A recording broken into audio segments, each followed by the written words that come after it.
discord where I stand, chaos in my every hand. Goddess of the wild night, bringing dreams to shattered light. Valhalla's throne is where I reign, with a heart that knows no pain.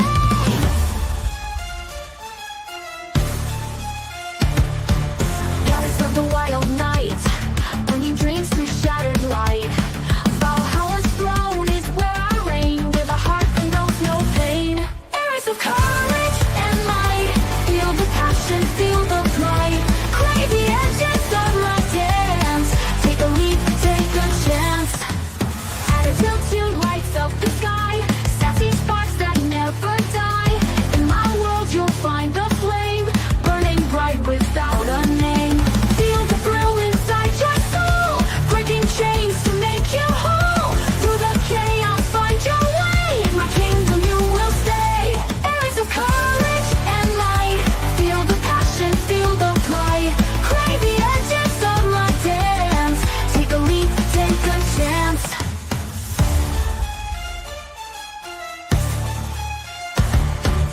Goddess of the wild night, bringing dreams to shattered light. Valhalla's throne is where I reign, with a heart that knows no pain. Arrows of courage and light, feel the passion, feel the flight. Crave the edges of my dance, take a leap, take a chance. In the city, neon lights, dancing under cyber skies. Foxes running through the night, glowing with electric eyes. Wicked wrench from the east, schemes and plans never cease. Flying with wit, she moves so fast in the shadows of the past. Cyber fox run away, alien dreams night turns to day. Project story of the time, in this world of code sublime. Glitch in the system, clocks rewind, secrets hidden you can find. Tech and dreams they intertwine, through the matrix undefined. Feel the thrill inside your soul, breaking chains to make you whole. Through the chaos find your way, in my kingdom you will stay. Cyber fox run away, alien dreams night turns to day. Project story of the time, in this world of code sublime. In the shadows I reside, with that fire in my eyes. Queen of discord where I stand, chaos in my every hand.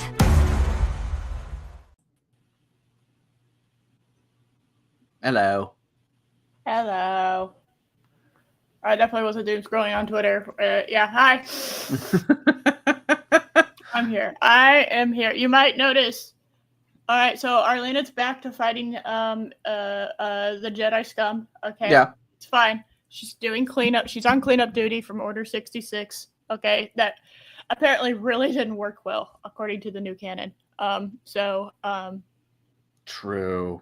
I actually agree with Rags's headcanon, which is he thinks that Order 66 didn't actually happen, and it's all propaganda for the amount of Jedi that seem to have survived it. Yeah. Yeah, I agree.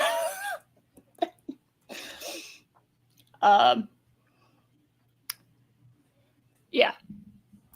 I mean, 1 or 2, okay, but I'll even take 10. I'll take 10, given how many there were. For the entire out of the entire Jedi Order, I'm okay with a few, but it seems like half the Order survived. Yeah, I was like, God, man, it's like I'd be really disappointed. So, And you also have Ram Bam calling out your thumbnail as creepy. Oh, I looked for cats and tea. I was very, very tired last night, and when I saw that, I was like, "That's good enough." I slapped it on there, and yeah. So, ta-da! So, yeah, that's yeah. So, Arlena is out fighting. She's fighting Jedi.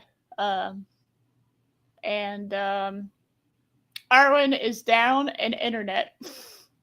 Yes. It's Smudge's fault.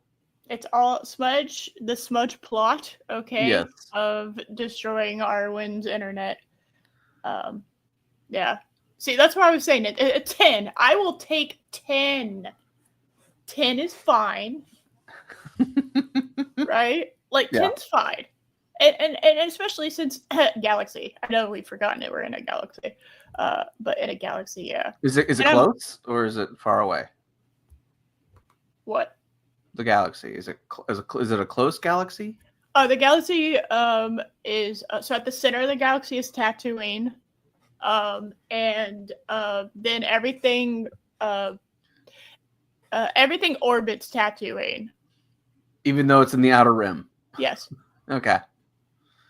It's a very strange orbit. Okay, it's very wonky. All right, so everything orbits Tatooine. It's like it's like the Kuiper Belt.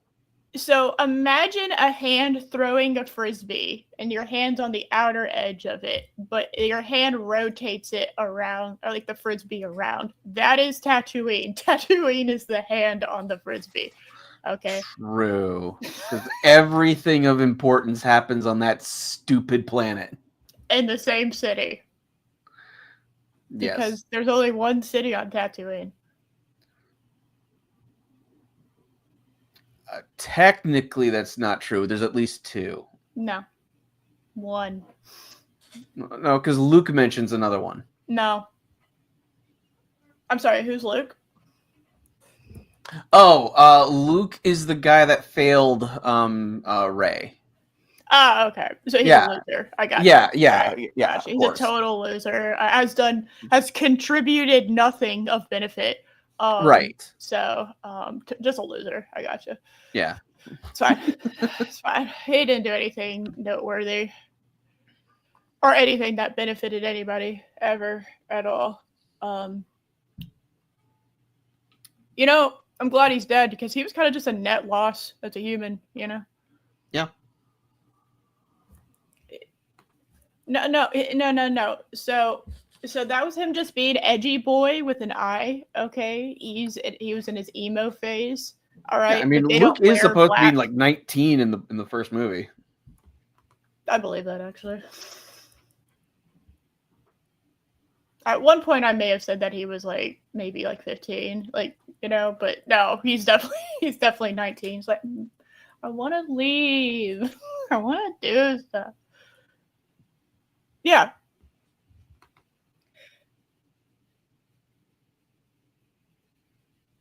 Yeah. No. So Tatooine's the Africa of the galaxy. Fine. It makes sense. Okay. See, that's where human life starts, and we're fine. It's fine. It makes sense. It's fine. Anyway, so moving on. Yes. So we are down in Arwen until if or when her internet gets back. Which could be at any point. Yes. I'm not kidding. It could be literally at any point. If y'all have had internet outages, literally any second it could come back on. It is totally random. I'm kind of hoping that there's a dramatic scene that happens in this next chapter, and just as I'm reading this tragic moment, suddenly, hey y'all! Yes. Yes. So, do you want me to show the thumbnail? Yes. Yes. Okay. I'm pro stalling for time. Yeah. Okay. So I'm very excited about this thumbnail. I'm going to be real with you. I spent a lot more time on the characters than I did the background, but I did that on purpose. Okay. I'll explain what I'll explain the reasoning, like what I did. This is like my artist statement, right? I'll explain my process so that you fully understand the results. There you go. Yeah. All right. Are you ready? Yes. Yes. Here we go.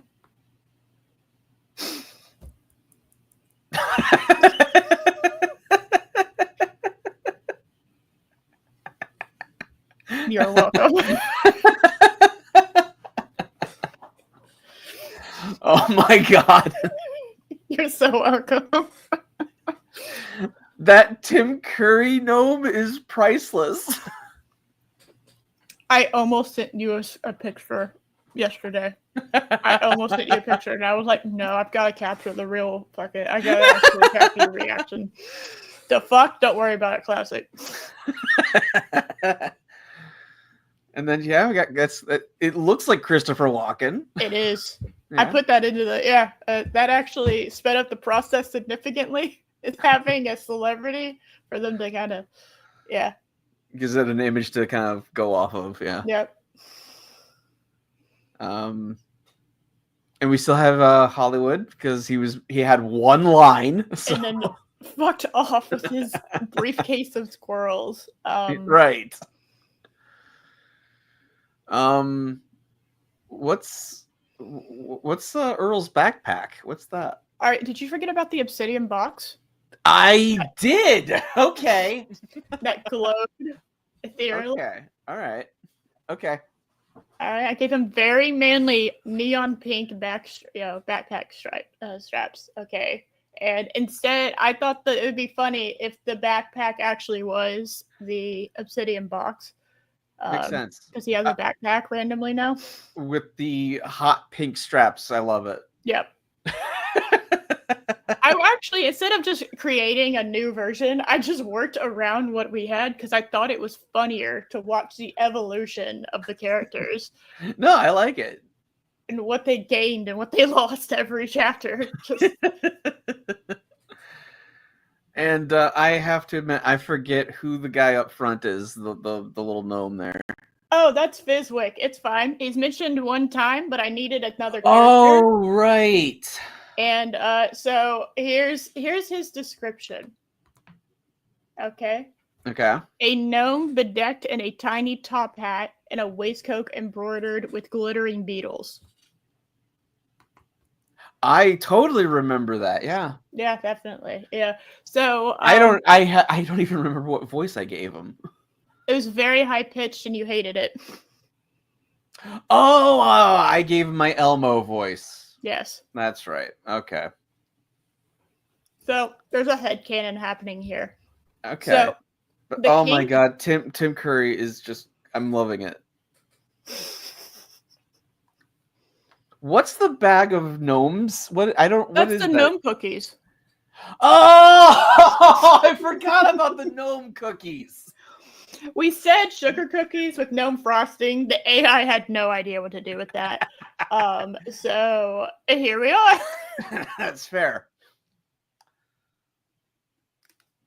It kept giving me slices of cake and like stars, and I was like, "All right, I gotta change something." Okay. So I have a headcanon for the Gnome Kingdom. All right. So because Christopher Walken's beard is so long, the other gnomes are not allowed to have super long beards, but Fizwick's a rebel. And so he just tucks his beard into the waistcoat, and it looks like looks like fringe on the end of the head. Like yeah. I approve of this headcanon. Thank you. You're expanding on the lore. I appreciate that. Yes. And it was very difficult to get a very long beard because the AI didn't know what to do with that. So I had to put world's longest beard for it to make that. I'm not kidding. That's the only way I was able to make that beard that long. I do appreciate it being like braided. Yeah. I think that makes it look more epic. Oh, yeah. And the gnome hat that has a crown on it? Yes. Thank you. Yeah. Yes. But I see what you mean with the background. What are these creatures? Are those okay? So we had so much description of nonsense. Yes, of nonsense that when I tried to make the background, I couldn't because the amount of nonsense that was in it. Okay, I'll just go ahead and just start reading. All right. Okay. Okay. The forest floor was a riot of color, a kaleidoscope of wildfires and luminous fungi. Strange iridescent insects flitted through the air, their wings shimmering like tiny jewels. As they ventured deeper, the trees grew denser, their gnarled branches reaching out like skeletal fingers, casting long, eerie shadows across the path. And then there's all of that, and it keeps going and going. Marked by a trail of moss, its surface glowing with an eternal light, they followed it, passing by miniature gardens filled with glowing plants, waterfalls cascading down miniature cliffs. They encountered more gnomes, some friendly, some offering blah blah blah, and oh my god, acorns, and holy shit, like hidden valley bathed in soft glow of perpetual twilight, tiny bright colored homes carved with tree roots and mushrooms nestled among the giant toadstools. Fucking hell, man. Like a valley shrouded in mist was shimmered with iridescent colors, its edges blurred and distinct, entering this ethereal space that felt like stepping away from a world without it. Blah blah blah. Okay, you see how wordy and blah, you know, it is in your mouth? I see no problems with it. I think you just weren't up for the challenge. First of all, this is what I'm giving you. All right. So I found all the descriptions of the areas they went to. Okay. I threw it into AI and said, summarize it. Okay.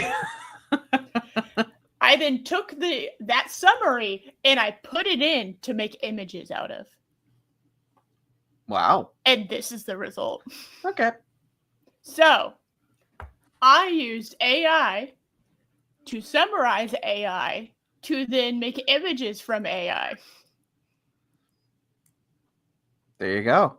And so this is going on 3 layers of AI. Yes, this is 3 layers of AI. This is, you see the iridescent moss, okay, path. You see the iridescent bugs, all right? There are gnomes. If you will look here, okay, you can see the hats, okay? You do not want to see their faces. So Hence why you put the text went perfectly over. It's censored. Okay. Yeah, the censored yes. So there was a censoring that happened. Just know there are gnomes there, okay? And then you have little houses up, in the corners, and you have the little mini waterfalls, and then you have the giant wisdom tree, okay? You have the iridescent things, you have the dense forest, all right? You have all the fucking waterfalls over here. So much. And Christopher Walken on his toadstool throne. I love it. Yes. But I just can't get over Tim Curry as a gnome. That's priceless.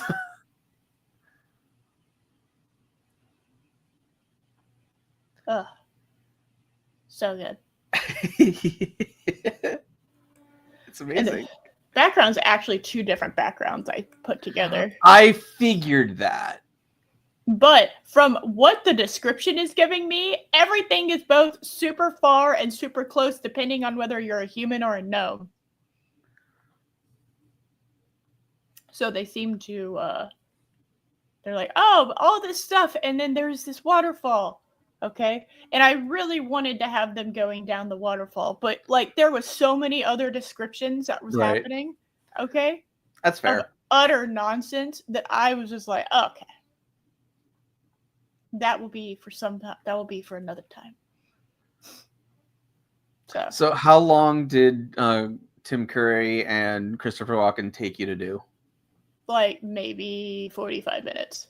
Shockingly quick. Really? I know. Shockingly quick. Okay. I also had them going at the same time. I had 2 different tabs, so where I was doing them both at the same time, so that probably cut down the time quite a bit. But yeah. So so technically 45 minutes each, but you're doing them simultaneously. Technically, but also you have to take into consideration that I spent time on each individual one separately from that. So You could probably Okay. say about an hour. Okay. So not bad, actually. No, The considering description. yeah.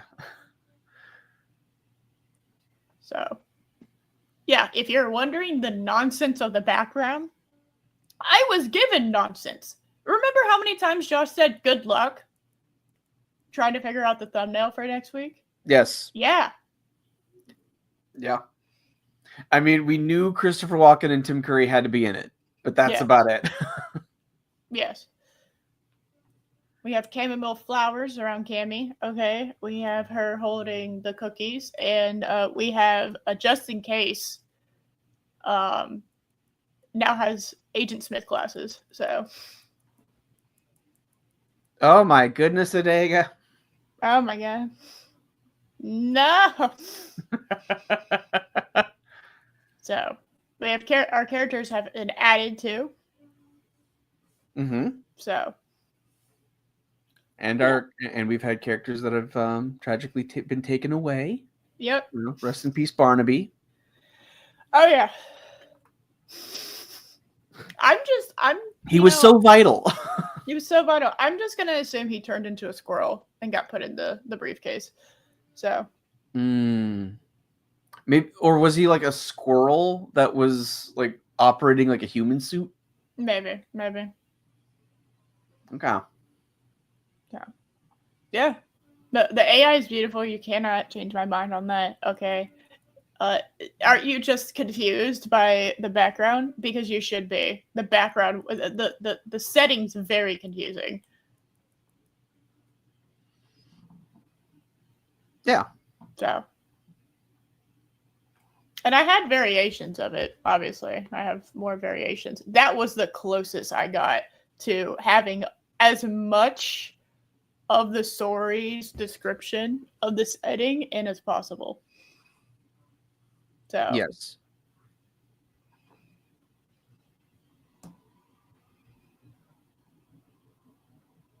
I just can't keep staring at Tim Curry. He's beautiful. do you want the PNG version or do you want the actual version of it? I'll take the PNG version.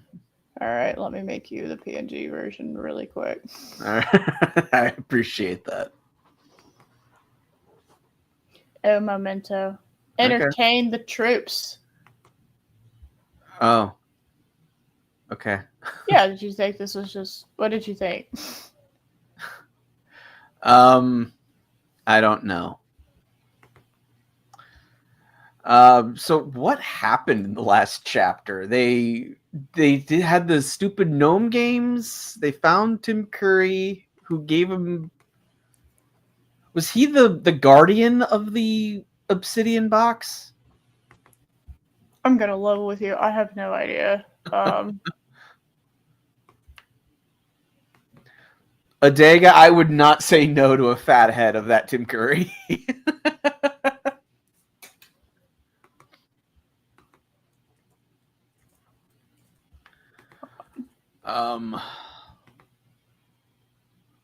What else happened?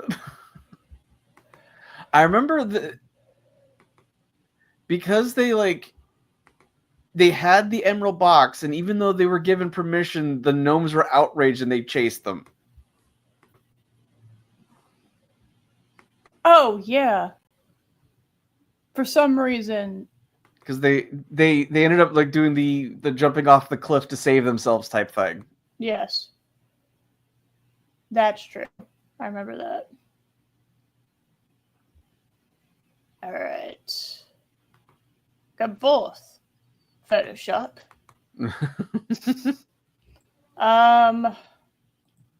Okay. There was those trials. Oh, just in case is now like quote unquote like they're treating him like a villain for some reason. Well, I said it before. I think the AI completely forgot that he was with their side and they kind of re-met him. But his character's still kind of the same. It's weird. It is weird. I Yeah. Seems legit to me that they would just forget. Yeah. Makes sense. Yeah, of course. I see. And the emerald box contains a part of the comet. Is that right? They're looking for fragments. I don't know, man. I really don't. I something about the comet's tier. Yeah.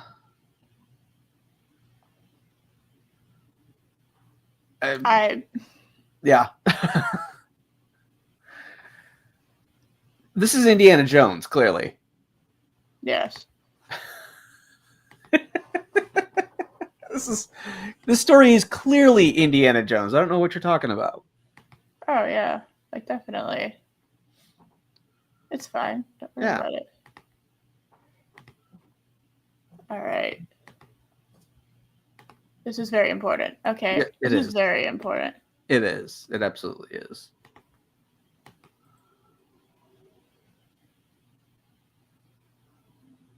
Okay.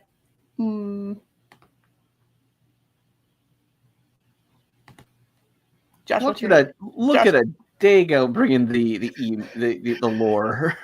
Josh, put your email in the private chat. I can't see it on Twitter. It's too big. Of course. All right. So while you do that, all right. Okay, let me skim over chapter 3 really quick. Okay. All right. Professor Quibble pieces out with his squirrels. The floor is very pretty. Oh yeah, they got the comet's tier and then they did it again. Yes. Except with Justin. Yes. Oh no, hold on a second.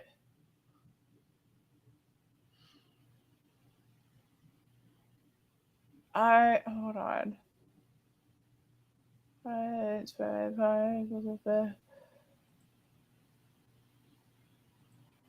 Okay, let's see. Oh yeah, I did not put the fucking glittering grotto in there. Okay. Just that was not happening. Or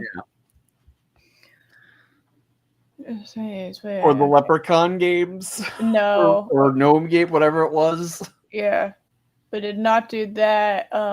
Okay, you've proven yourself worthy. The commenter is yours. Blah blah blah. And then Justin Case pops up and he's like, hey, there's I want that. Justin's Case present was like a rogue dandelion seed, which is fucking hilarious as a description. Yeah. And then he keeps trying to take their I guess the comments tier. And so then they go through another round of games, quote unquote, and trials. And of course, everyone fucking can't be won. And then they escaped. They escaped the cave. And then there was God. Everything had riddles. Okay. Oh yeah, that's right. That's offered cryptic riddles. Okay. And then there was a valley filled with mist. There was a clearing with a giant tree. And oh yeah, the ancient tree spoken riddles and metaphors because we can't get a straight answer from fucking anybody. Right. Oh yeah, and then it's whimsical that way. Yeah. The comet's tier was a fragment of a larger power, which we were like, okay, question mark. There was no further explanation. And then they had another trial again with the ancient oak, and then they did the unlock. Okay. Yes, they got the power. They got the power of the comet's tier again. And oh no, then Tim Curry comes in and it's back. There was a cave, another cave, but it was behind a waterfall. And then they gave them the gemstone. It's called the Heart of the Grove. Okay. and it was a focus point for the comet's energy, which is different than a comet's tear. Of course. And then they got so then everyone had to play the flute for some fucking reason, and that's right. no idea why. I absolutely have no idea why.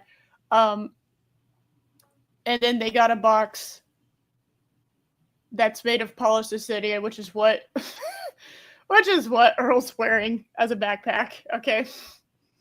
Makes sense. And then there was a labyrinth ? The stones will guide your way. Unhelpful. That's right. And the stones did not work. They got out of the cave. They went into the labyrinth again. Oh my god, it repeated again. Oh dear god. Yeah. They finally found the exit. They got the obsidian box. And they exited the cave again. I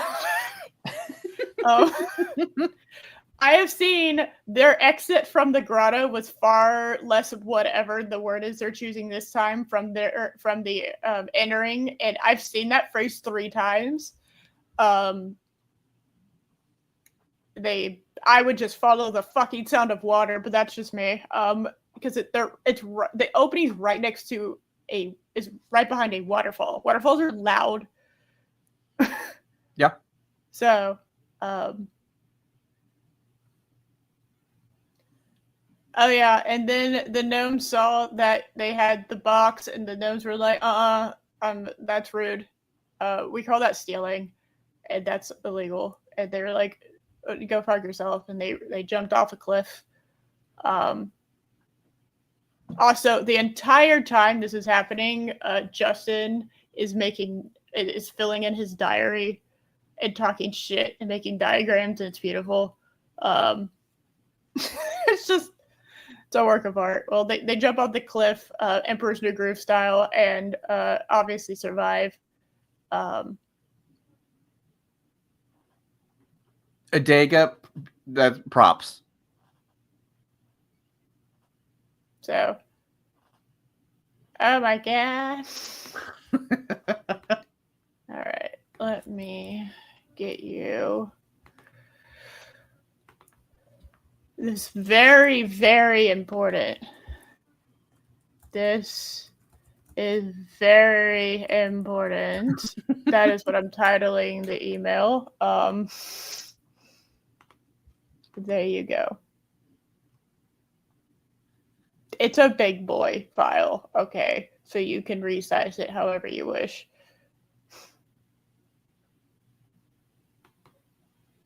There you go. Okay. Worth it. That was worth it. All right. Clearly. So, do you see why the image is the way that it is? It hasn't come in yet. No. I'm talking about the thumbnail image. Because holy shit, that was a lot. Yes. So, multiple things are put together here. We've got the waterfalls, we've got the Whispering Woods, we've got the entrance. I'm gonna pretend like the hole at the base of the giant tree is also the Glittering Grotto, because they somehow, it's very confusing on that front. If you're confused as to why there's giant tall waterfalls right next to this this clearing, it's because there are hidden valleys everywhere. So surprise, there's another hidden valley right beside this clearing. It's very, Yeah. Well, all those hidden valleys explains why everyone's who are of different heights are all like able to be seen and just standing like together, because they're all like in valleys and hills. Yeah, exactly. Yeah. Obviously. Yeah. So, if you're confused, it actually just makes sense. You just need to improve your your media literacy. Right. There you go. Okay. Yeah. Shall we begin? Yes. Did you get the email? I got it. Thank you. You're happy? Yes. Okay, good. Okay. It looks Alright. like there is a lot more dialogue.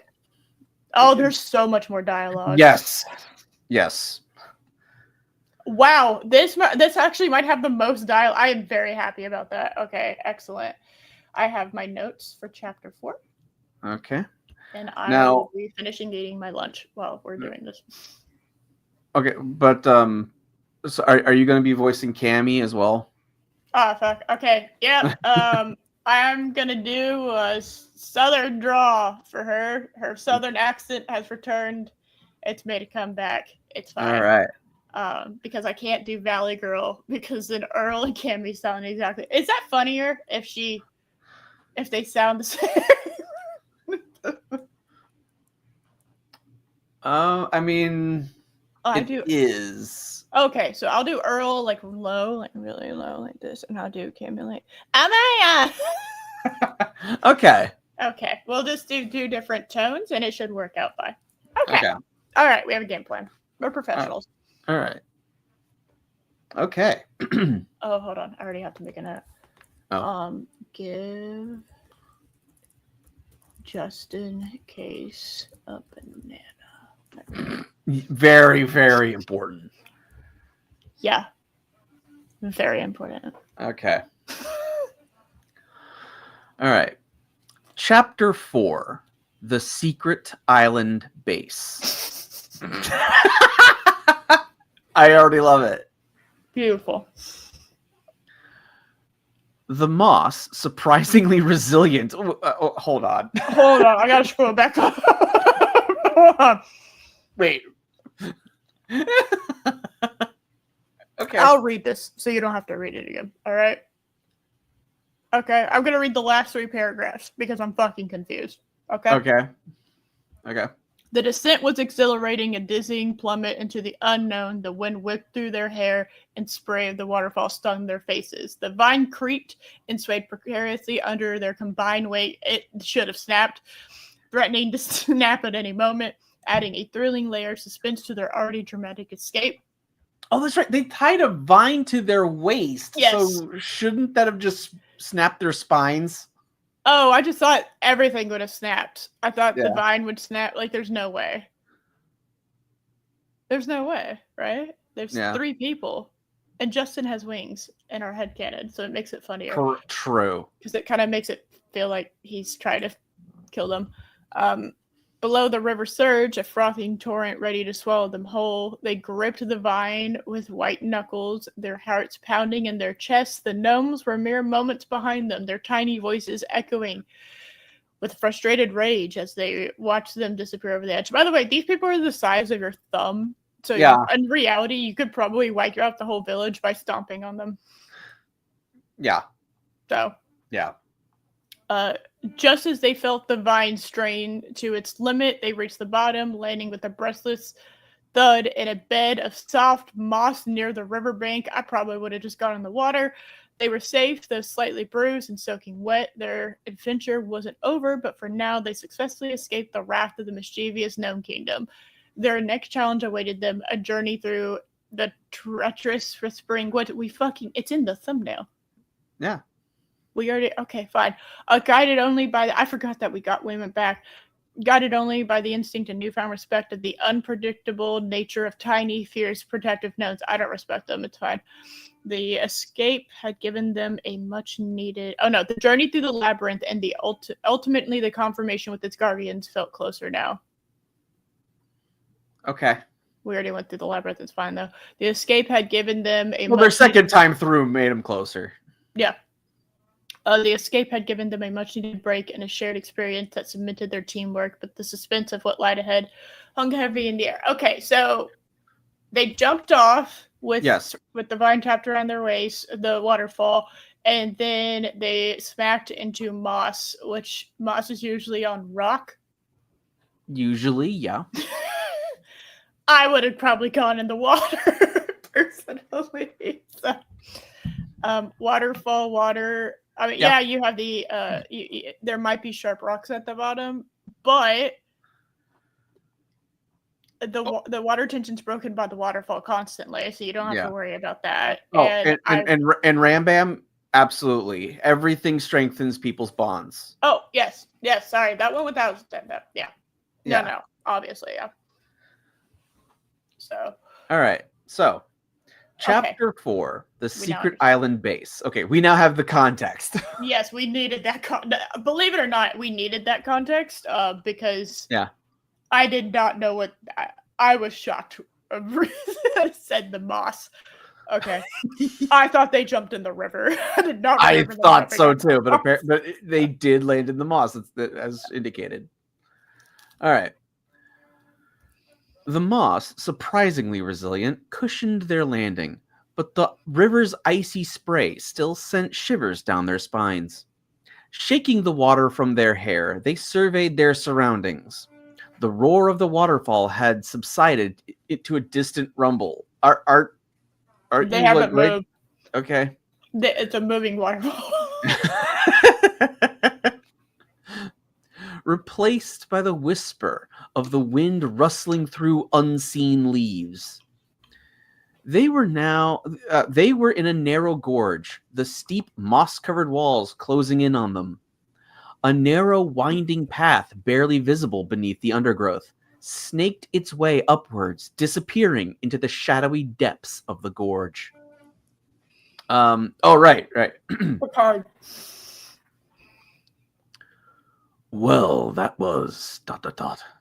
invigorating. Oh, I'm totally okay with Agent Smith, just in case now. He's evolved. He has glasses now. He's evolved from Picard. Okay, I appreciate Mr. Anderson. Yeah, there we go. The glasses have made him a different person. Yes. Just in case remarked, meticulously wiping his glasses with a soggy handkerchief. Well, that doesn't do you any good. He's just being a dramatic fuck, and I love him for it. As someone who wears glasses, that does nothing. If it's already wet. In fact, it might make it worse. Yes. He consulted his now dripping preparedness handbook. According to section 7.b.4, post-waterfall escape procedures recommend immediate drying and the ingestion of high potassium snacks. Does anyone have a banana? And that's why the name of it, because I saw that sentence and I was like, that's what the stream's going to be named. It's beautiful. I love it. I love it. I also love that he had, just in case is on my apocalypse team. Okay, I feel like we're fine. Yeah, if we have just in case on the apocalypse team. Yeah. Right. Earl chuckled, slinging his backpack more securely. Not quite yet, Justin. I think we have a slightly bigger problem to solve first. The gnome's warnings mentioned a treacherous journey to the island base. Did they? No, they did not. But whatever, man. I suspect this is the beginning. He gestured towards the path. Island base in this fucking forest, obviously. Presumably, that means water is involved. Shut the fuck up, Earl. Nothing gets by you. No, and also, Earl, just so we're clear, we went from a meadow with a cave. We came out of the cave. We then decided to go on a piece of cheese, a piece of Rainbow Pride cheese, okay, right, to the island. We then went through the temple. It had a temple, a booty-trapped temple. A booty-trapped temple. We escaped the booty-trapped temple, immediately fell into the Gnome Kingdom forest somehow, and now we're talking about an island. You're on the island still. Yeah. You haven't left the island. Yeah. We've already transversed the water, Earl. Yeah, Earl, are you a moron? You broke up with Arwen, so yes, you are a moron. True. Oh, you know what? Arwen broke up with Earl. Yes. She stopped that is the lore we've gotten. Yeah. So she broke up with Earl. She stopped taking the glowing mushrooms. She was like, "What the fuck? I went to a mechanic and now what is happening?" I went to go get my car fixed. I'm confused. I had a job interview. Cammy, ever practical, pulled out a small waterproof satchel from her own pack. Good thinking. I anticipated this inside our rations, first aid supplies, and a surprisingly effective waterproof map of the region. I know, I'm so great. It was a gift from a rather eccentric cartographer I met in my travels. Dash claims he can sense the currents of the magical ley lines. The fuck? What? If you have seen my fucking wrist and hand movements during that whole segment, they were glorious. I'm sure they were. Yes. What the hell are magical ley lines? Hold on. I am just going to look up ley lines and see if I can actually get anything.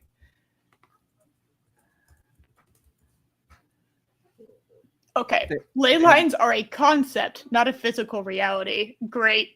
Referring to imaginary lines that are believed to connect significant sites and landmarks.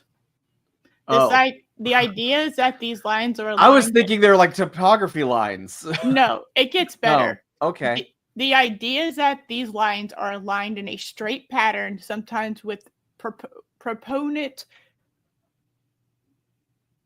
That's not what that said. Proponents?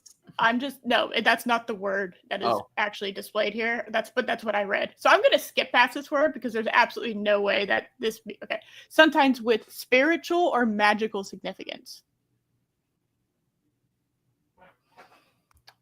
Okay. Let me go back.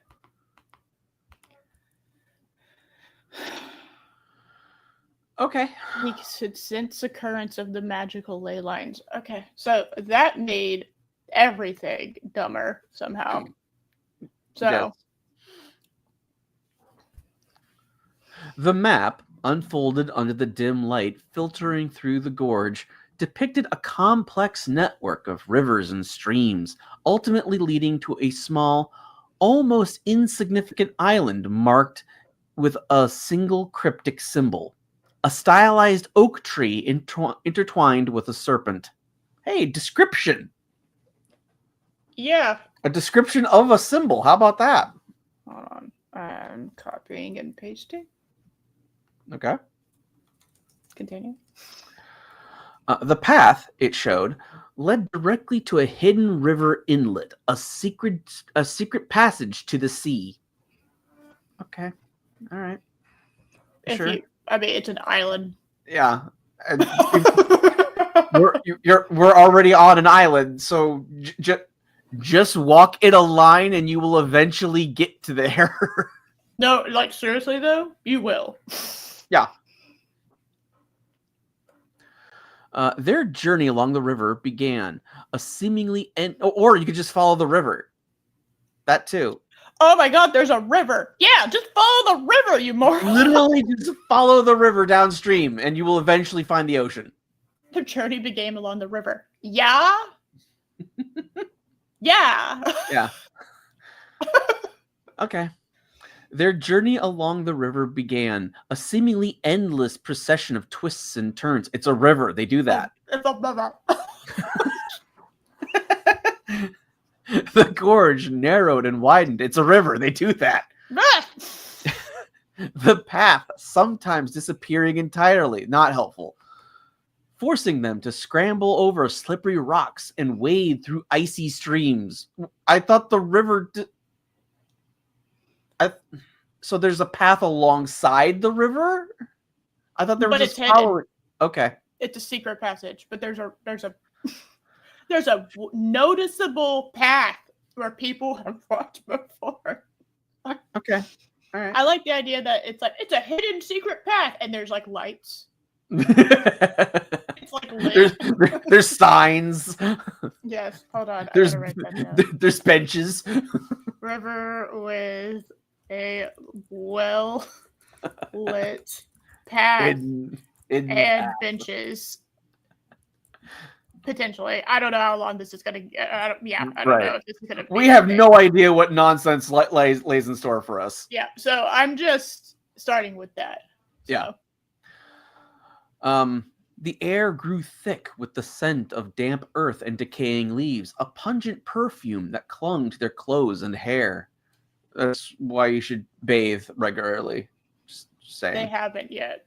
Yeah. The silence was broken only by the murmur. The return of murmur! Yes! Yes! The silence was broken only by the murmur of the river and the occasional chirp of unseen birds. Hours passed, each step bringing them closer to the sea, but also closer to the lurking feeling of unease. The woods pressed in on them, a claustrophobic wall of green. Oh, that's actually a decent description. Yeah. Yeah. Good job. Strange shadows danced in the periphery, playing tricks on their eyes. Yeah, shadows have a tendency to do that. The air crackled with an almost imperceptible energy, a subtle hum that tingled on their skin. Suddenly, just in case stopped, his voice hushed in awe. Look! I love that we made him Agent Smith now. Yeah. He pointed to a small clearing ahead. In the center stood a towering oak tree, its branches gnarled and ancient, reaching up towards the sky like twisted fingers. Is this the same ass tree that we already got a description of last chapter? The Whispering Woods. Yeah. Okay. All right. From its trunk emerged a staircase, crafted from some unknown shimmering material. Good luck, future you. Oh yeah, no, I'm already trying to like summarize it in my brain, so I don't get where I literally had chunks of paragraphs with nonsense that I was trying to read while entering like the 21st hour of my day, and it was not happening. Yeah. Right. Okay.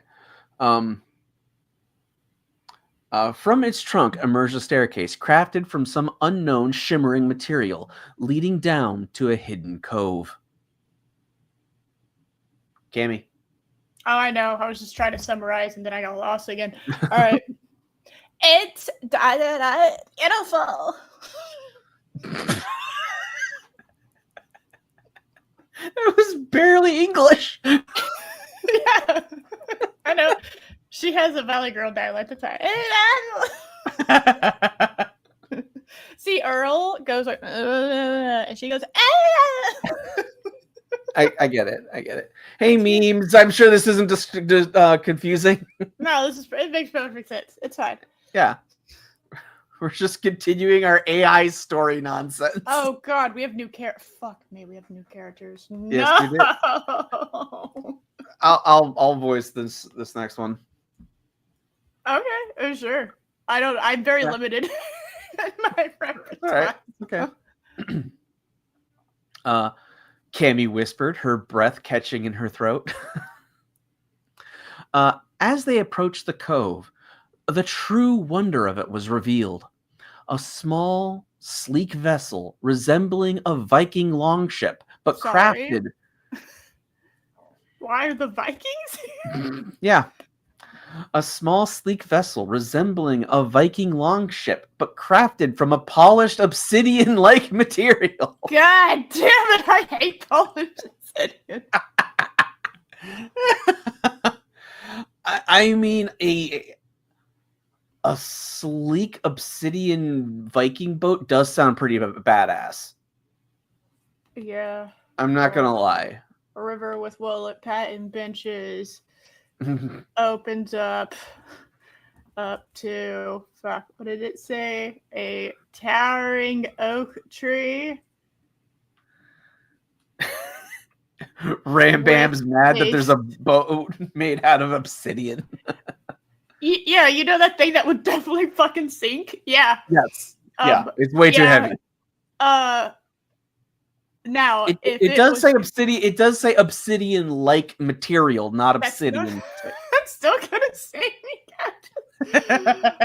All right. So, a towering oak tree with a staircase. Yeah. crafted from an unknown shimmering material. That's fun. Okay. That's obsidian-like, yeah. But not obsidian. Okay, leading to a cove. At the cove, there is A small, sleek vessel, Viking polished- longship, polished obsidian-like material. Obsidian Viking longboat. Longship, my bad. Lots of question marks. Adeg is saying it's black licorice. Oh my god, that might float. Okay, I've caught up. I'm trying to translate into normal person English while. Yeah. Okay. Please continue. Okay. All right. A Viking longship, but crafted from a polished obsidian-like material, rested gently in the water. Its hull shimmered with an inner light. Oh God! Yeah, okay, and pulsating faintly with a soft, ethereal glow. And the hull is glowing. Yes, of course.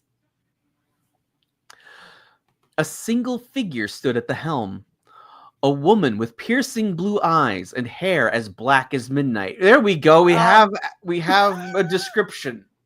Is it me? I have black hair and blue eyes. I've been told sometimes they're piercing when I'm mad. Question. It's on a Viking log. Did I just enter the fucking story? In that case, do you want to voice her? I feel like I have to in my normal voice. Okay. I feel like I'm obligated to. Okay. She wore clothing as dark as the night sky, but seemed to move with grace, radiating a quiet power. Okay, move with grace aside. Everything else is well, 3 out of 4, not bad. Yeah, I don't know if I say I'd radiate with quiet power, but sure, I'll take the compliment. All right. Black clothing, black hair, blue eyes. Yeah, what the Viking? Yeah, a fucking goth chick with black hair and blue eyes on a Viking boat. Yeah, so you didn't put this character in? No. No, this was not me. I did not add this character at all. I feel called. Okay. Greetings, travelers. The woman said, her voice a melodious blend of strength and serenity. I am Lyra. I have been awaiting your arrival somehow. Of course. What? Earl stepped forward, cautiously placing a hand on the obsidian box in his pack. We are seeking the secret island. Shut up, Jessica. It's so hard to do that voice when I hear laughter. Damn it. Okay. Right. Just the juxtaposition was just funny. We are seeking the secret island base, the heart of the grove. ... You guided us here. Hey, Penny. I'm sure this isn't confusing. Hey, Penny. Lara nodded. A slight smile gracing her lips. The heart of the grove chose you wisely. The island awaits, but be warned. ... The journey is not without peril. We are on the island, right? Like we are. I thought so. So they're. Is it a different island? So they're on an island, but they have to get to another island, I guess. But they keep throwing at the island. I don't understand. I can't. The story is perfect. Shut up. The journey across the sea was far from a leisurely voyage. There we go. I can read. Yeah. Yeah. The journey across the sea was far from a leisurely voyage they had anticipated. The ocean initially calmed, transformed into a tempestuous beast. Waves as high as mountains crashing over the deck of the obsidian ship. Then it's sinking. Oh, no. That much water? Yeah. Waves as high as mountains crashing onto the deck. Then We're dead. Then We're the ship is gone. Yeah, it's we destroyed. died. It's not surviving that. Yeah, no ship surviving that, just so we're all clear. Yeah. Lightning flashed, illuminating the raging storm and the terrified faces of the 3 adventurers. Yeah. I guess Lara is just like, woohoo! Yeah, I just love the fact that Justin could literally escape at any time. He has wings. True. The ship, surprisingly, handled the tempestuous seas with unnerving grace. Oh no, this is going to get repeated, isn't it? Maybe. Probably. There's like not a lot of description. Yeah, it's a good chance. Yeah. Yeah. Like we've known, like I don't know about you, but I've noticed the pattern where it'll like give you like a brief little description and then it goes back and adds more detail. Exactly. Yep. Okay, so yeah, this might be getting repeated. All right. Okay. The ship surprisingly handled the tempestuous seas with unnerving grace. It was unnerving that it was handling it well? Yeah. What? Okay. It sliced through the waves. Its obsidian hull seemed to absorb the power of the storm. Lyra, at the helm, guided the vessel with skill and precision, her movements fluid and confident, as if she were one with the storm itself. Okay. But the dangers weren't limited to the unforgiving sea. Strange creatures born from the storm's chaotic energy? What? What? Okay, I was writing down storm in the ocean with mountain large waves, and you threw that at me. Okay. Strange creatures born from the storm's chaotic energy emerged from the depths, their forms shifting and swirling. Okay, what creatures? What are we thinking? We're just gonna have to invent them on the spot for right now. Gnarled tentacles lashed out. So Kraken's an obvious one. Okay. Yeah. Weren't Krakens mentioned earlier in one of the hold on. What page? Just remember the page we're on, and I'm gonna scroll up. Okay. We're on page 52. Okay, I could have sworn just in case said something. Okay, hold on. It would be when they got on the ship, right? Yeah, it was in chapter 2. I'm looking. This is very important. It is. We are making sure. Okay. Ooh, Rambam. Eris's PC is a Storm Valkyrie. Hell yeah. Oh yeah. All right, so the cheese wedge so their journey to Isla Perdida, whatever the fuck it was, as eventful as their escape from the underground tunnels, Cammy's well-maintained seafaring vessel, in quotation marks, which turned out to be a vibrantly colored sailboat named the Cheese Wedge, still a perfect name for a boat. It is. To be surprisingly seaworthy. Huh, that's interesting. I feel like I've just heard those lines before. Huh. Though its speed was often dictated by the whims of the wind and the occasional kraken sighting, which, according to Kami, were more common than one would imagine. Okay. That's why that has been. All right, what page were we on? 52. 52. Okay. Please continue. Okay. Gnarled tentacles lashed out. Monstrous shadows danced on the waves, and unearthly howls echoed through the tempest. Okay. Earl, Cammy, and Justin Case battled the monstrous creatures. I'd like to be able to see this battle. Hold on. I gotta fucking have that down. Earl, Cammy, and Justin Case. We might have our thumbnail. Hold on. This is I highly doubt whatever the fuck they're gonna give me is gonna be better than this. Just in case are fighting a kraken. Pirates of the Caribbean style. On the boat, what weapons are we giving them? Okay. Hold on. They might have something. I was going to say, Earl, get the blacksmith hammer. Oh, yeah. Cammy throws the cookies at him, the gnome cookies. Yes. I just, baking supplies. There we go. There you go. She is wielding a rolling pin. Wait a minute. Didn't the first chapter they mention that Earl has the ability to improvise bread weapons? Yeah. A blacksmith hammer made of bread. There we go. It's his ultimate weapon. He's like Thor, only it's with like a sourdough bread. Just in case, what do we want to give just in case? Now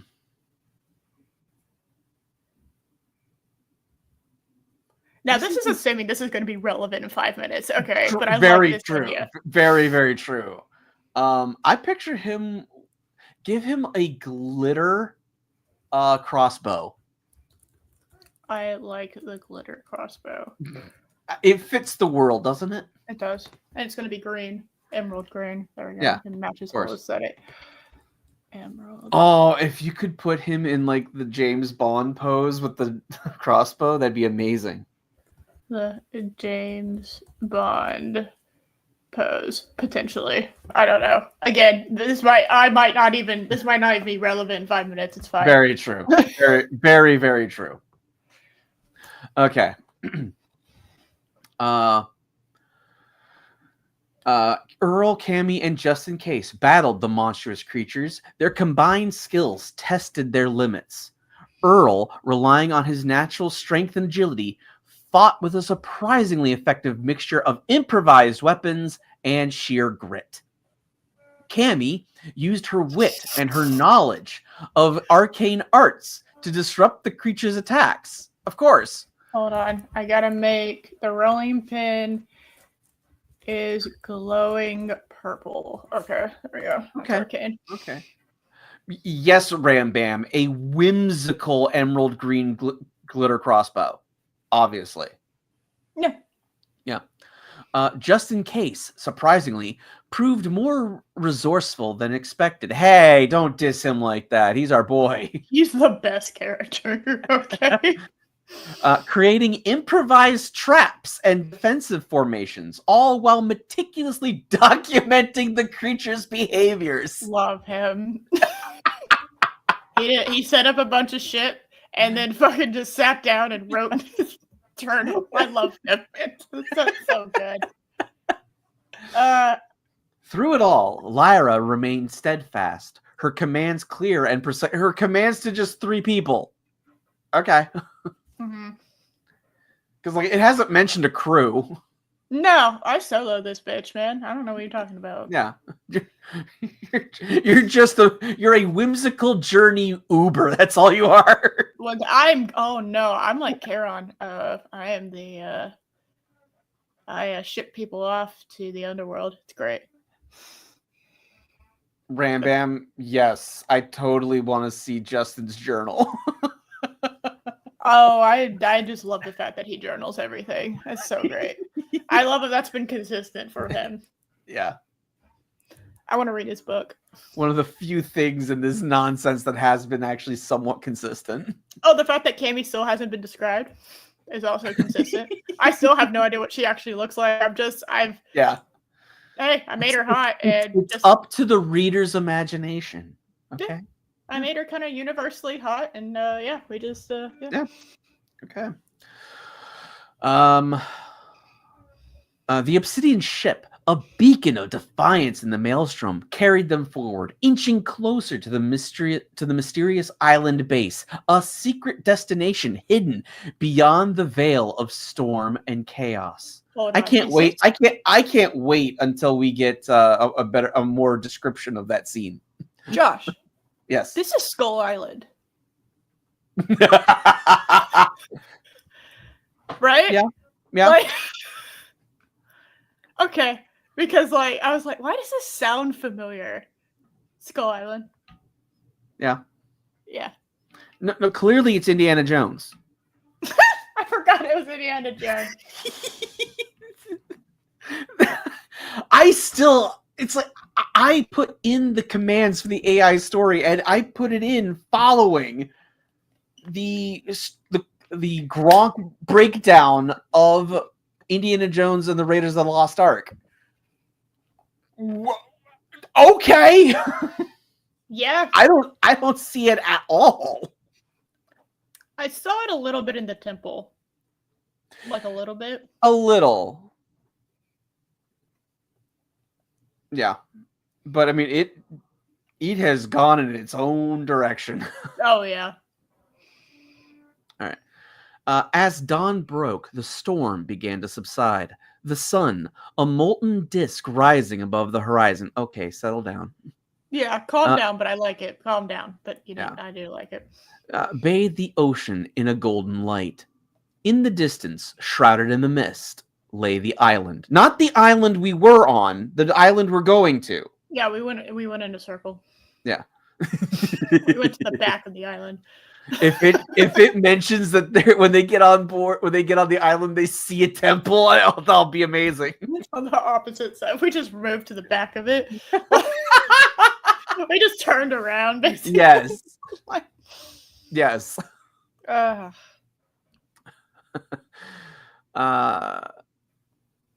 In the distance, shrouded in mist, lay the island. A verdant jewel, a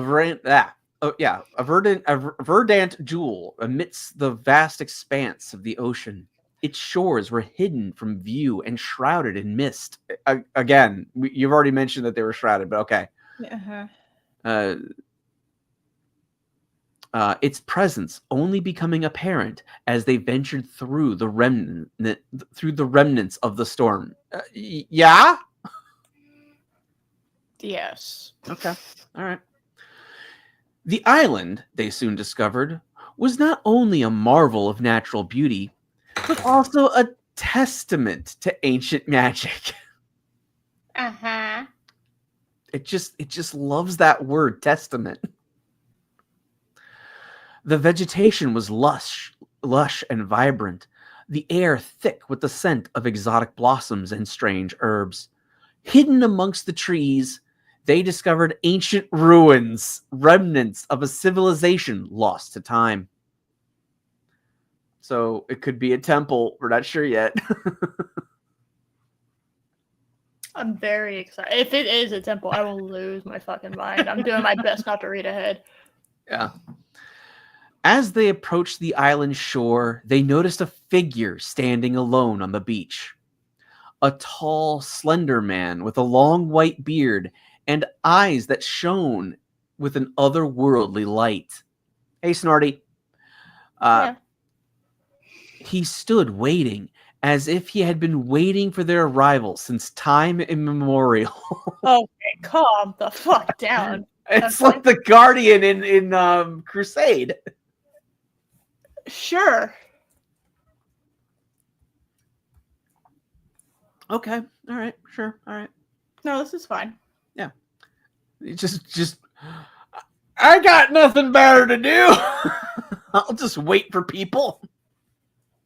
I'm the quest giver. Yeah. I have this little exclamation point above my head. Can you please take the quest? Oh my god, yes.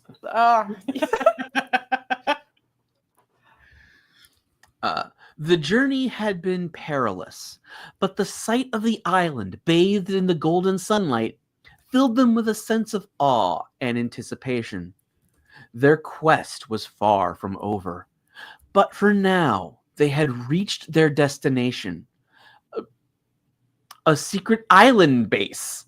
Oh, I thought they were just getting on the shore, not a base, but okay. A secret island base shrouded in mystery and ancient magic. The true adventure was about to begin. The island, once shrouded in mist, now revealed itself in breathtaking detail.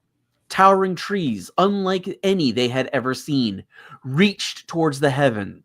Did it have Did its branches reach like twisted fingers? Are we gonna go that way again? Uh-huh. Okay.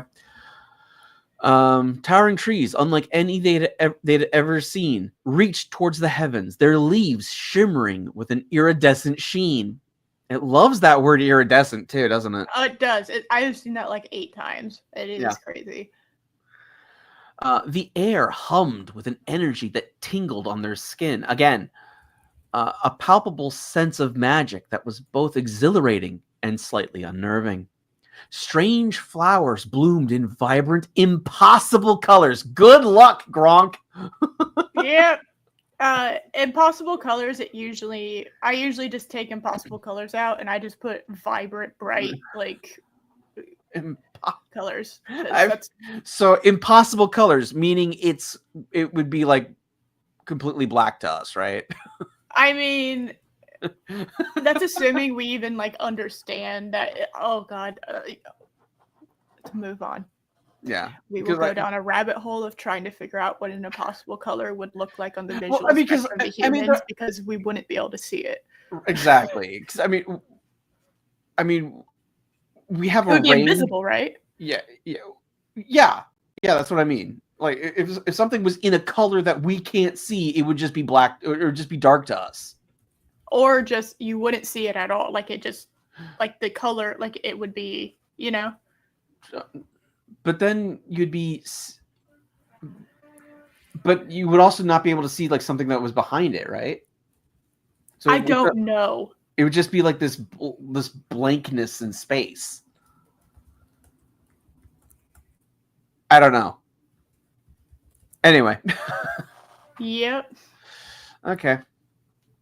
Strange flowers bloomed in vibrant, impossible colors, their petals unfurling like silken banners in the gentle sea breeze.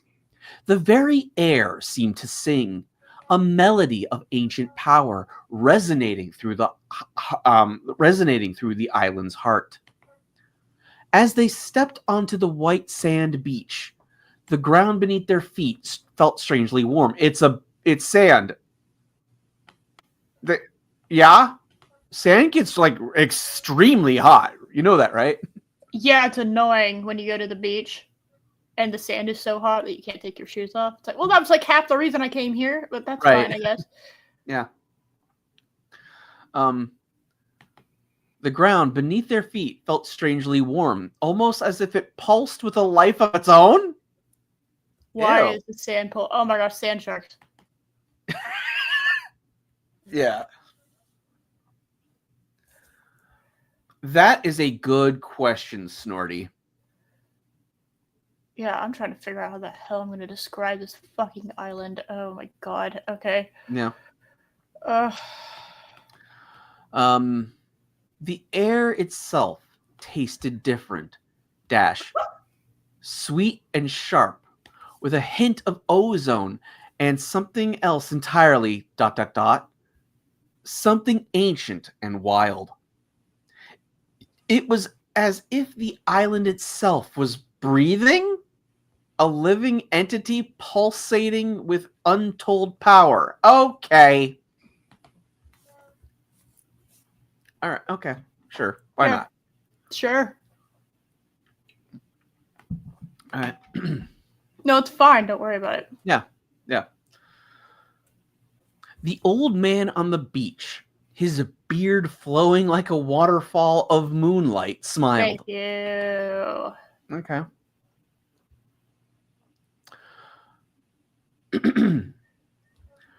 Welcome, travelers. I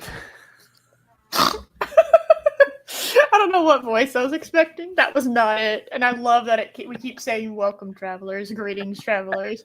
Yes. And that was a request from Becky. She demanded that one of the characters be Jesse Ventura. You know what? I will not say no to your wife and her almighty power to know exactly what to do. All right. I am perfectly happy with this. Yeah. Welcome, travelers, he said, his voice a low rumble that seemed to emanate from the very earth itself. I am Alara, the keeper of the grove. I have been expecting you. Okay. His eyes, the color of the twilight sky, held an ancient wisdom that transcended time itself. Uh-huh. Okay. All right. Okay. Oh my god. Alright, I had something in my throat. Alright, we're good. The heart of the grove. It guided us here. Earl responded, his voice filled with a mixture of awe and apprehension. Okay. Alara nodded. The heart chooses wisely. Oh, hey! No, the heart chooses wisely. I've taken over now. Okay. The heart. All the names look the same. God damn it. We have Lyra, Earl, and Alara. The fact that I finally mistaken one of their fucking names, because apparently we have 3 letters we can use. Okay. Shut up. Yeah. Shut up. That didn't happen. Yeah. No, everyone. Remember, I am Sargon. Yes. Correct. Also, I don't like sand. Of course, it gets everywhere. We now have forgotten that I fucked up. Moving on. Plus, I made that joke last week because you had one of those stupid games. If you landed your acorn into the bouncy castle, it like shot out sand, and I made the joke of I don't like sand. It's coarse and rough, and it gets bouncy castles everywhere. It is beautiful. Yeah. All right. The heart chooses wisely, but the path ahead is fraught with peril. This island is not merely a place of beauty. It is a nexus of power, a crossroads between worlds. He gestured towards the interior of the island, where the trees grew taller and denser, their branches intertwined like the limbs of a colossal slumbering beast. Within the grove resides a power beyond your comprehension. Oh, that's helpful. Thank you. A force that both creates and destroys. It is guarded by beings of myth and legend, creatures born of magic and shadow. You don't have to tell me, Monsoon, I was there. There we go. Because I don't know if he's going to stick around. True. I had to get my little phrase in there. Good. Okay. So I can now tell my wife JC Ventura is in the story. You have been a good husbando. Yeah. Bravo. Their journey into the heart of the island was a sensory overload. Yeah? Trying to figure out what the fuck all of this description actually comes down to being is crazy. In real time, I'm trying to do that and also listen to the story. Right. So, because like if I don't, I will not remember any of this. There's so much nonsense. I think I'm caught up because we had a lot of dialogue there. I think, I am caught up. Oh my god, we have glowing mushrooms again. Our favorite.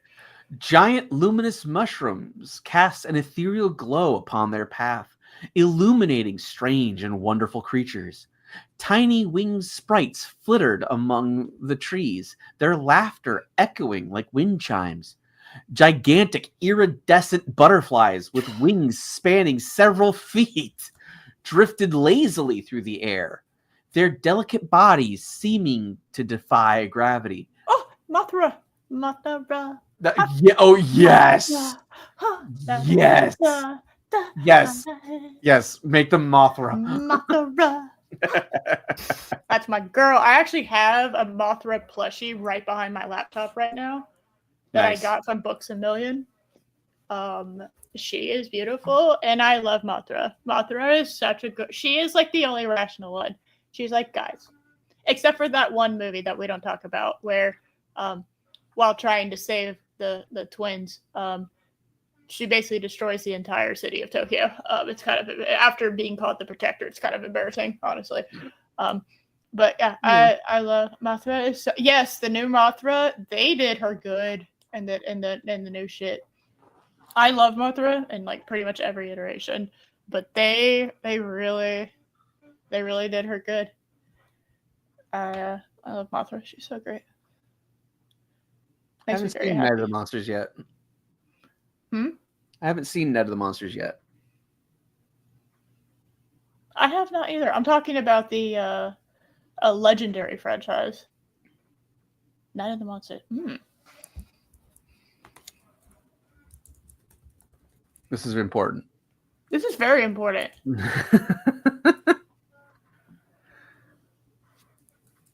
Mothra. Mothra. Da, da, da, da.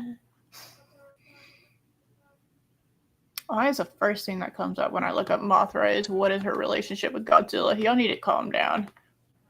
It's a giant lizard and a giant moth. Y'all need to calm down, okay? Yeah, my experience tends to be lizards like look at a moth and go dinner. Yeah.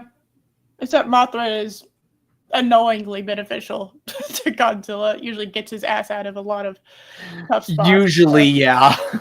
Where it's kind of like, fine. I do like the idea of them being like such old like friends, like they've known each other for so long that he's like, oh, it's you again. It's like, yeah, well, you need me, obviously. He's like, no, I got this. I'm fine. He's like, really? You are, huh? Okay. Sure, buddy. Yeah. Okay. But the idyllic beauty was constantly punctuated by glimpses of the darker side of the island's magic. Shadows danced at the edges of their vision, twisting into monstrous shapes that vanished as quickly as they appeared. The ground beneath their feet occasionally shifted and groaned, as if the very earth itself was restless. And in the distance, they heard the sounds of something ... other. A low growl, a guttural snarl, a chilling shriek that sent shivers down their spines. They encountered a griffin. Griffin spelled in a very bizarre way. Yes, but I don't know how else to pronounce it. No, that's it. Yeah, because I'm kind of scanning it. That looks correct. Yes. They encountered a griffin, its plumage the colors of a sunset, guarding a hidden spring of crystal clear water. The creature, initially hostile, was appeased by Cammie's knowledge of ancient herbal remedies. She presented it with a concoction of rare herbs that soothed the griffin's injured wing. Oh, all right, okay. Force healing. Yeah. In return, the magnificent beast allowed them safe passage past its territory. Sure. Okay. Cool. That sounds about right. Okay. I'm just jotting all this down. I have no idea, man. Right. I'm surprised we haven't gone back to the beginning yet. Yeah. Further into the grove, they stumbled upon a coven of dryads, their bodies intertwined with the trees themselves, their voices a chorus of rustling leaves and whispering branches. These ancient beings, protectors of the forest, tested their worthiness with riddles and challenges, ensuring that only those with pure hearts could proceed. Well, then Earl's not making it through because he's dumb as a post. True. Cammie's also not going any further because she's kind of evil. Yeah, I appreciate our headcanon that Cammie's evil. Yep. Yeah. Just in case, surprisingly, excelled at the riddles, his logical mind quickly deciphering the Dryad's cryptic pronouncements. I mean, I'm not surprised. Yeah. I can't wait till when this repeats and we get and we actually see the riddles and it's like what we encountered before, where it's like two parts of different riddles to put together. Yeah.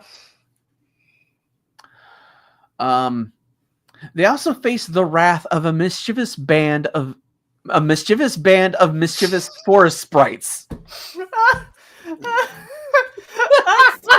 That might be my favorite description yet. A mischievous band of mischievous forest sprites. Sure. These tiny beings, despite their size, possessed potent magic, launching attacks using acorns that exploded like miniature grenades. Okay, sure. Earl's strength and agility allowed him to evade the barrage of miniature explosives, while Cammy cleverly used a small amount of pixie dust to create a diversion to confuse the sprites. Hold on. Did you get the pixie dust from Justin? What's that pixie dust made out of, Cammy? Yeah. I got questions. Yeah. The deeper they ventured, the more potent the magic became. They passed through shimmering waterfalls that seemed to defy gravity,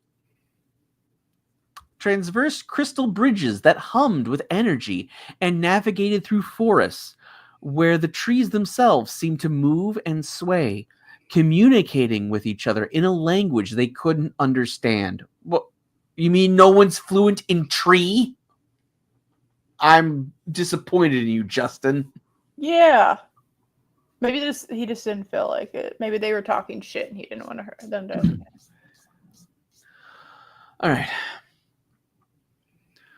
One particularly unsettling encounter involved a family of mischievous, shape-shifting bogarts. Oh. All right. Bogarts? I don't... Okay. These mischievous creatures delighted in playing pranks and causing confusion, and they were adept at transforming into your worst fears to torment their victims. Oh, great! So giant spider. They transformed into monstrous wolves, hideous spiders, Yep, there you go. and grotesque versions of their own faces.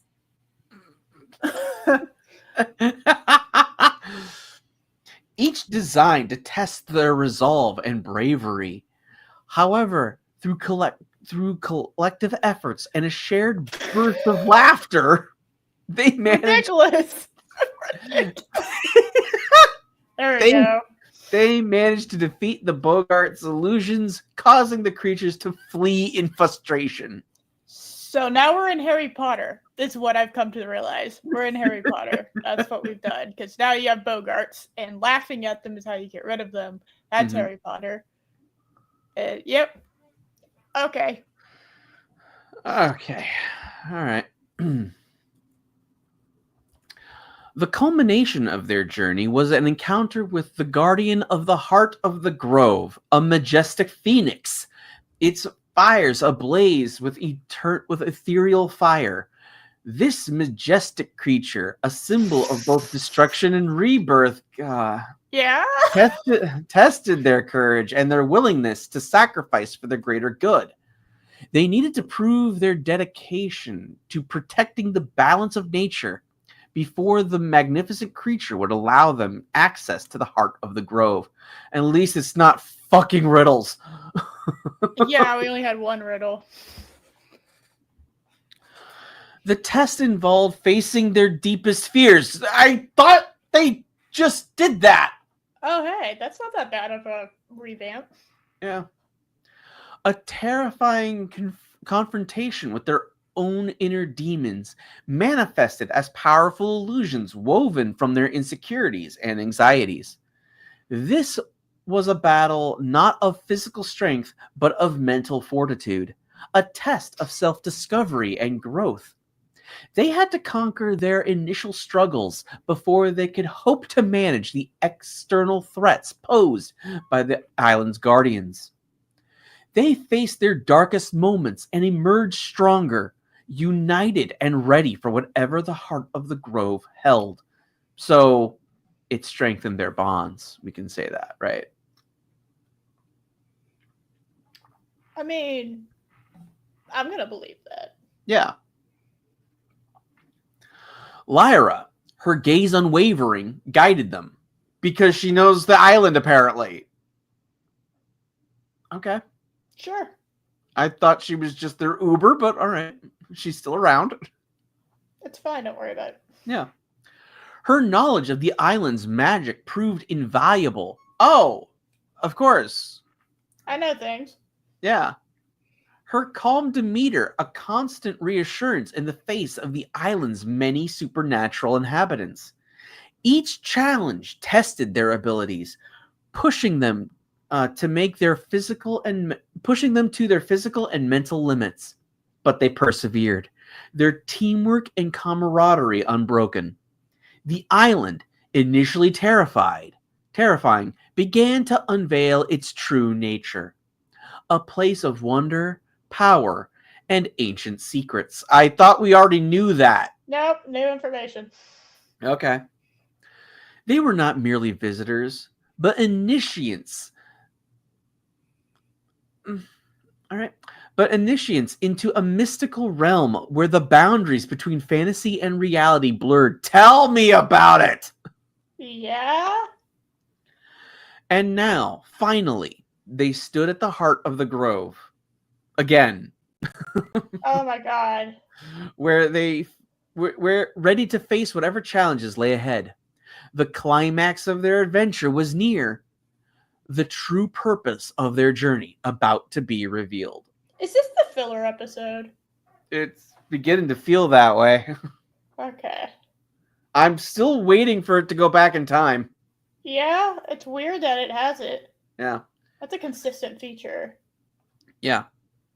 The air cracked with an almost unbearable energy as they merged from the whispering woods.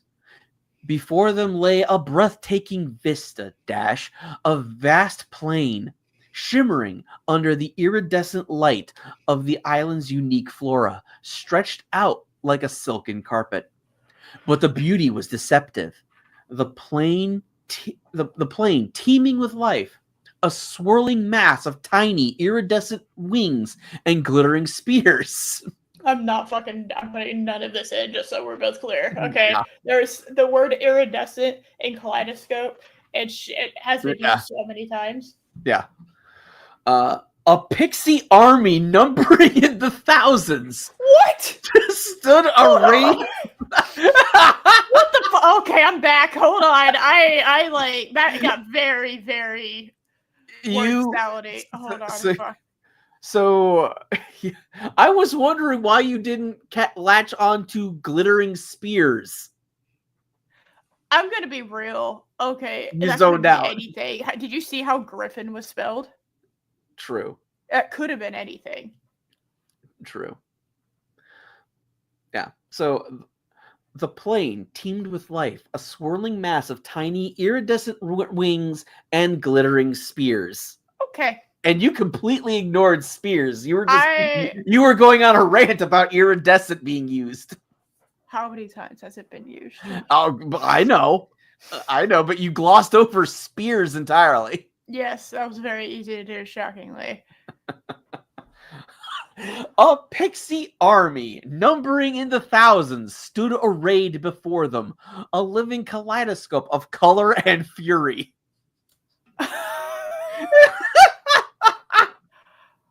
Oh my god. The fucking...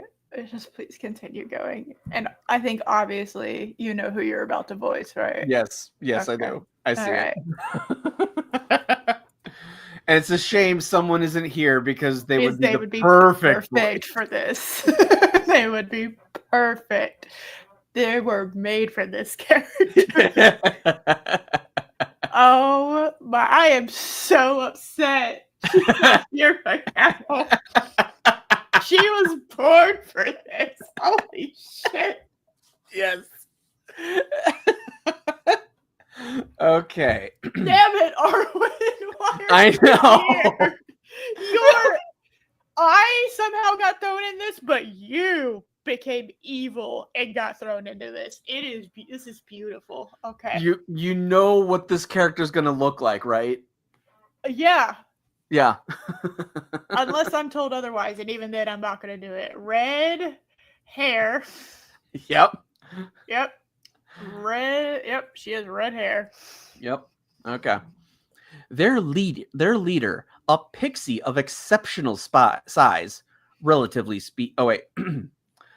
Their leader, a pixie of exceptional size, parentheses, relatively speaking, she was still only about 6 inches tall, end parentheses, perched atop a giant toadstool, her tiny crown wobbling precariously. She's Peach.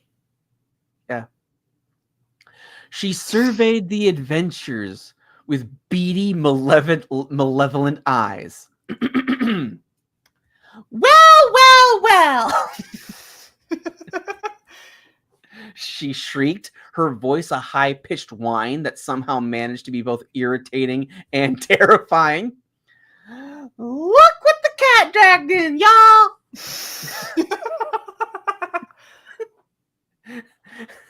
You've come further than any intruders before, but your journey ends here, y'all!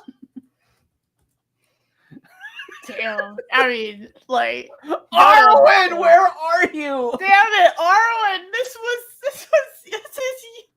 you're the villain, and it only gets more Arwen the further It you absolutely read does, guys. You can't see the text, but this is absolutely Arwen. This is 1000% Arwen dresses Princess Peach and is a pixie, and she's evil. This is 1000% Arwen's evil pixie twin. Okay. Yeah. Just in case, Ever the Pragmatist adjusted his spectacles. An army of pixies, eh? Rather, ... underwhelming, to be honest, Mr. Anderson. I was expecting something a little more ... substantial. He pulled out a surprisingly large map, unfolding it with a meticulous care of a seasoned strategist. According to my calculations, the final fragment of the comet should be somewhere in the grove of glowing mushrooms. I'm fucking sorry. That's why we're here. Justin, why didn't you mention this before? I had no idea why we had to go here. I guess I know now. All right. Also, just for everyone who remembers chapter 1, which I really don't expect a lot of you to, but Justin is also a pixie. Just so we're clear, he is a pixie. Yes. All right. He announced, pointing a stubby finger at a cluster of luminous fungi nestled within the pixie ranks. And I am certain the least destructive method of acquiring it would be a peaceful negotiation. No! Justin, you're trolling again. You're trolling again, Justin. Or that's your baby mama. Okay, that's what it is. Okay, guys, get ready. This is the line that 1000% makes this Arwen. Yes, this is the line where we went, oh! Like, but we both accidentally read ahead, and we were like, okay. Yep. It's Arwen. Yep. Okay. The Pixie Queen let out a shriek of laughter. Arwen doesn't laugh. Don't make stories. I've never heard Arwen laugh ever. Never. Yeah. It's fake news. Yeah. A sound like nails on a chalkboard multiplied 1,000-fold. Negotiation, y'all. You think we would negotiate with ... You? Her laughter escalated into a cacophony of shrill giggles, as if she found the very idea of negotiation hilarious. Prepare to face the wrath of the Pixie Queen, Glitterina! Oh my god! That was 1000% Arwen's fucking D&D character. Absolutely. Oh my god. I'm so upset she's not here. Of all the days. I know. More like a maniacal giggle. Yeah, Yes. that's fair, Snorty. Yes. A pixie queen and her evil cats. Yes. Oh my god. We weren't joking, Ram Bam. Yeah. It is. I told you. We weren't joking. A pixie queen glitterina. That it's what's more Arwen than that? Yeah, and you know it's pink. You know everything's pink. Oh, of course. And you absolutely must include glitterina in the thumbnail next week. Glitterina is, yeah. In fact, I'm going to go ahead and I'm going to take her from the description, because I have a description section and then I have a character section. She's in the character section. Okay. Glitterina. All right. Yeah. Just add gummies. Oh my god. Yes. The pixie army has gummies. Yes. It's implied because I'm definitely not going to be able to show that in any reasonable way. And I still don't know exactly what's going in the thumbnail and what's not. This might be a 2 thumbnail situation. Depends on my time. Yeah. But glitterina 1000% has to be in it. Yeah, well, the part 1 would be up until the storm, right? Yeah. Potentially. And then the island. I don't know. I have it out. You know what? We'll figure it out. Out. It'll be fine. Okay. All right. The battle began with an unexpected flourish. Glitterina, more interested in theatrics than strategy. God, man! Could you get more hardwood? Oh, it's so perfect. Glitterina, clearly more interested in theatrics than strategy, unleashed a volley of miniature lightning bolts, which more resembled sparkly pinpricks than anything truly menacing. Earl, with his superhuman reflexes that he now suddenly has, effortlessly dodged them, his laughter echoing across the plain. Cammy, meanwhile, countered with a wave of her hand, summoning a swarm of friendly butterflies whose wings, when flapped in unison, created a powerful gust of wind, scattering the pixies like autumn leaves. Excuse me? What? What is up with Earl and the women he's dating all of a sudden getting plant powers?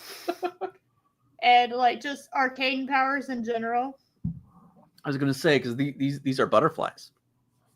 They could be made out of plants. Oh, Snorty, her internet's out. That's why she's not here.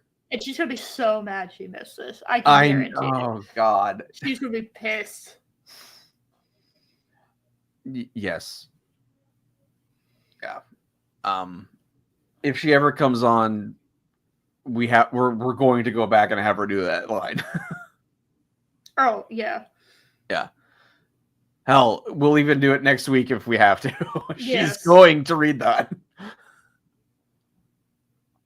All right. Just in case, however, opted for a more methodical approach. He'd spent the last 5 weeks studying ancient pixie battle tactics. Of course he did. That's our man right there. Of Yeah. course he did. Of fucking course he did. Love him. and his knowledge proved invaluable. He began by deploying a small army of his own. What? An army of meticulously crafted and highly lifelike gingerbread men. Absolutely. These weren't your average gingerbread men. Each was imbued with a potent dose of miniature magic, capable of swift movement and surprisingly effective combat. The gingerbread men, incredibly nimble, darted through the pixie ranks, causing utter chaos. Their sugary swords, sharp as any weapon, sliced through the pixie formations with amazing efficiency. Of course, Justin is the Sure. person. No, of course, Justin's the person that actually brought an army to a battle. Okay. Yeah. He was prepared. He had the battle, or he had the army in his bag of holding. So Of course. that's his satchel that he's always wearing. That's a bag of holding. The pixies, accustomed to facing warriors of flesh and blood, were utterly unprepared for the onslaught of gingerbread. I mean, yeah. Yeah. Their tiny spears bounced harmlessly off the gingerbread soldiers' surprisingly resilient bodies. Sure. Okay. Oh God, it's like gingerbread cookies that you found in like And they're June stale. Yeah. from December. Yeah, they're stale gingerbread cookies. Yeah. The sight of dozens of gingerbread men engaged in a fierce battle against a much larger army of pixies was undeniably hilarious. Okay. The clash of miniature weaponry, the shrieks of the pixies, and the surprisingly stoic fighting style of the gingerbread men soldiers created a bizarre, almost comedic spectacle. Yeah, all that death happening in front of us, that's hilarious. I mean, it kind of is. I'm fair. Lyra, meanwhile, used her knowledge of herbalism to devastating effect. Oh yeah, I definitely haven't killed more plants, and I was very surprised that the plants that I had last year, almost all of them survived. Oh, Even though I forgot to water them for like 4 months. I was impressed. wow. Yeah, Okay. I know. She concocted a potion, potent yet surprisingly pleasant smelling, which she sprayed into the air. The effect was instantaneous. The pixies, overcome by an overwhelming wave of drowsiness, began to yawn uncontrollably. The battle quickly became a scene of miniature soldiers collapsing in heaps, their fierce battle cries reduced to sleepy snores. Okay. Okay. Yeah. I mean, that's fine. I don't know what you're talking about. Yeah. That's fine. Were you expecting me to say something like, oh, that's weird? No. We have an army. Justin, our favorite character, is finally getting the recognition that he deserves, okay? He, like, single-handedly pretty much wiped the battle. Yeah. So. Yeah. Amidst the chaos, Earl, displaying unexpected finesse, began to execute some incredibly impressive aerobatic moves. What? So he's now agile, apparently. Okay. So he's Nightwing. Yeah. Cool. He leapt over falling pixies, dodged attacks with amazing grace, and even managed to use several exhausted pixies as makeshift stepping stones to reach the grove of glowing mushrooms. I mean, that just sounds rude. It sounds like he stepped on and crushed several of them. It sounds like he killed a bunch. Yeah. All right. Gingerbread Man Army. I've got to write that down. Yes. Cammy, never one to miss an opportunity for a bit of harmless mischief, used her pixie dust to make the toadstool Glitterina was using as her throne to jiggle and wobble, causing the pixie queen to lose her balance and fall headfirst into a patch of particularly sticky mud. Arwen! God damn. See, Cammy knows. Cammy knows that's Arwen. Yeah. And she's being petty.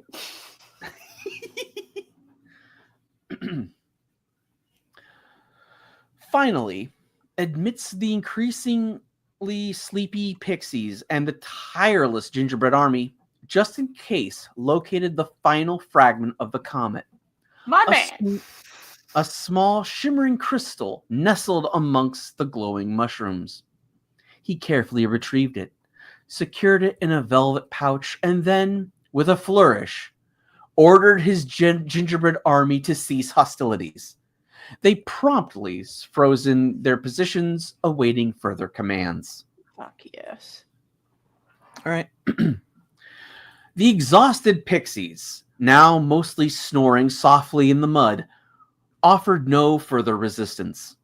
Glitterina, still covered in mud, muttered something about sore knees and the indignity of being defeated by gingerbread men. True. That's fair. That's I'm fair. gonna laugh if I find out that Arwen doesn't like gingerbread men. She hates gingerbread. I am going to laugh so hard. Yes. Their mission accomplished, the team moved on, leaving behind a battlefield of exhausted pixies and victorious gingerbread men. You're leaving the gingerbread men behind? Yeah. Right. Okay. I thought they were just in Justin's satchel, but whatever. His bag of holding. Yeah. A scene that would no doubt be recounted with much laughter for years to come. The adventure, however, was far from over. Why? Can it please be over? Actually, we have 5 pages left. Oh, okay. The true purpose of the comet fragments remained a mystery. Yeah, to be honest, I have no idea what these are going to do. Yeah. I'm confused. Yeah. And their journey to unravel the ancient secrets of the island continued. All right. Yeah, I didn't know we were specifically looking for the secrets of this island. I thought we were looking for the comet fragments for some reason. Well, I thought we were looking for a base, and then Justin informed me that we were looking for the comet fragment. So Yeah, yes, Rambam. Yes.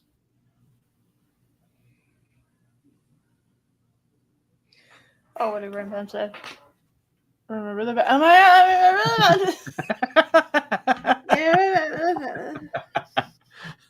That's a true fan right there. If I had a bigger fan base, I would make Remember the Badger shirts. Because then I know they would sell, and I would love to meet someone in the wild that had a Remember the Badger shirt. That would be really funny. It would be. All right. But for now, they could bask in the satisfaction of victory and the utterly surreal spectacle of an army of gingerbread men conquering a pixie army. The air was filled with the sweet scent of victory, mingled with the distantly gingery aroma. The journey ahead would require not only bravery and skill, but also wisdom and caution.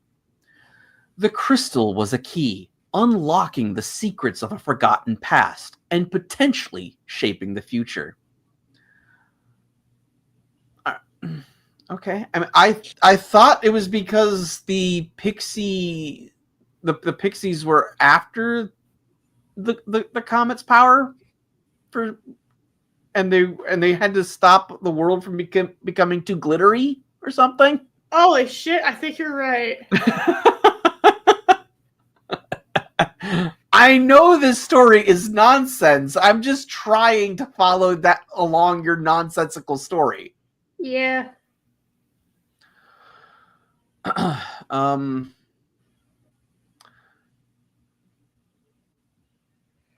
Their destiny, now intertwined with the fate of this powerful artifact, remained unwritten. Well, that's not technically true because I'm reading it, but okay. Yeah, Justin obviously is the reason why you're reading this, okay? Yes. Their laughter, though still present, was tempered by a newfound gravity, a seriousness befitting the magnitude of their task. Justin does not laugh.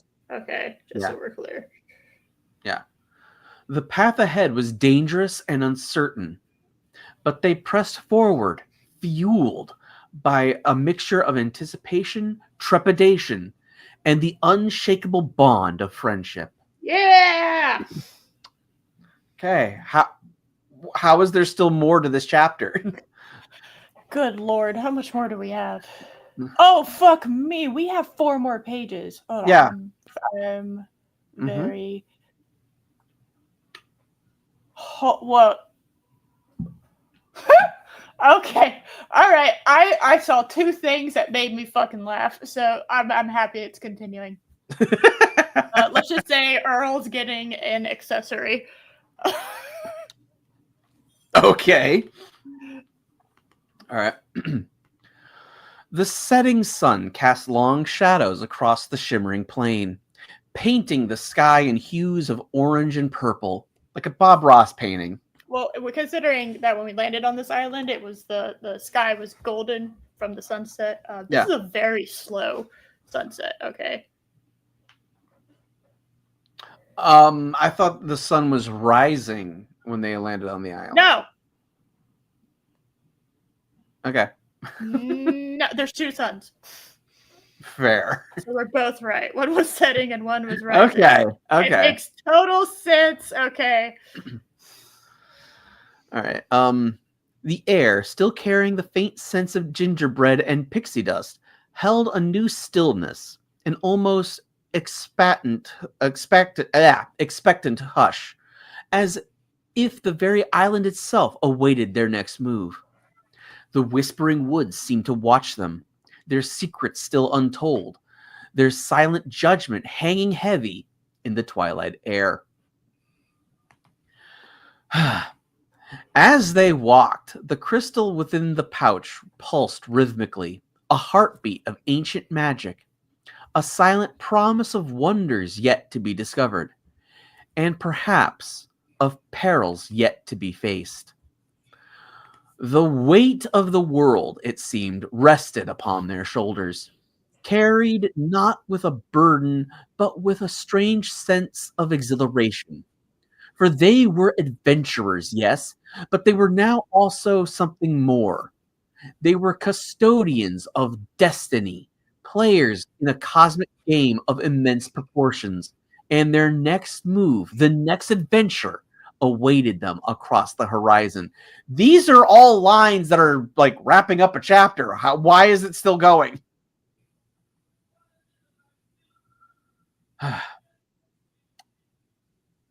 Their journey had been long and arduous. Yeah, tell me about it. They'd faced bizarre creatures, navigated treacherous landscapes, and overcome challenges that would have broken lesser individuals. But now, the final piece of the puzzle was in their possession. The crystal hummed faintly against Justin's chest, a silent testament to the power it held. They were far from safe, though. They had no idea what the consequences of wielding such might entailed, nor did they fully understand its purpose. I don't fully understand its purpose either.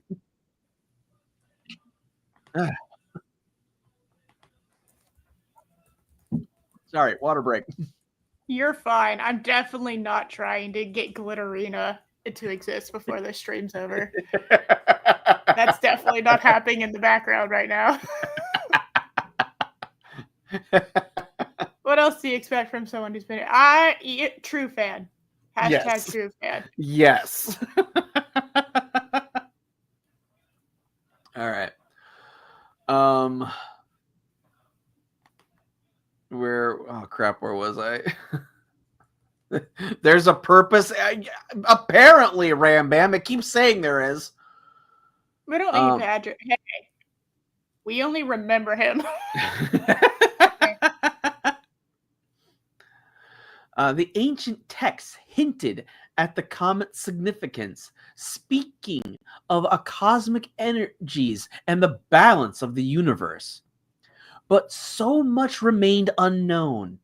The air crackled with anticipation and unspoken understanding that the true test was yet to come. They had conquered the pixie army. Again, but a far greater adversary surely awaited them. You mean a greater threat than an army they were able to just put asleep immediately? Okay. Their journey was far from over, yet the taste of victory lingered sweetly, a prelude to the even greater challenges that lay ahead. The fate of worlds, perhaps, rested in the palm of their hands. The weight of that responsibility settled on them, not as a crushing burden, but as a thrilling challenge. The crystal, a beacon of untold power, pulsed with a gentle hum, a silent promise of both wonder and peril. The final act of their adventure was about to begin.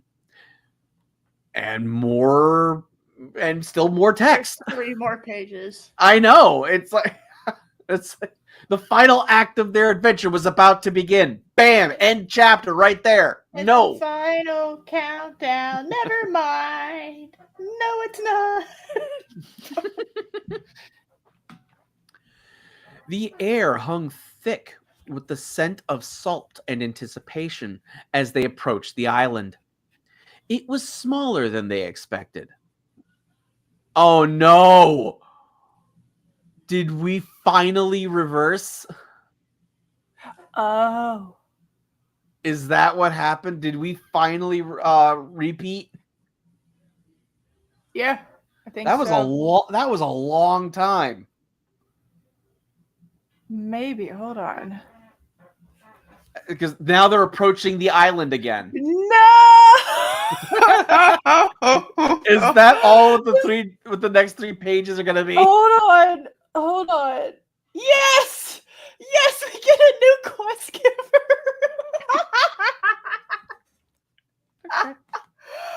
Oh my god! Glitterina doesn't exist! No! Oh no, Glitterina exists. Oh. Glitterina 1000% exists. You cannot take Glitterina away from me. I know. I know. I'm fighting for custody, damn it. All right. So yeah, it looks like this is where it finally repeated. I was waiting for that to happen. The air hung thick with the scent of salt and anticipation as they approached the island. It was smaller than they had expected. A jagged tooth of land jutting from the turquoise sea, crowned with a forest that looked less like a military installation and more like a Gothic cake gone wrong. Okay. I feel okay. That feels like a racism to me. Yeah. Towers, oddly shaped and mismatched, clawed at the sky, connected by rickety-looking bridges that seemed to defy gravity. The whole structure pulsed with a faint ethereal glow, a strange luminescence that danced and shimmered in the twilight.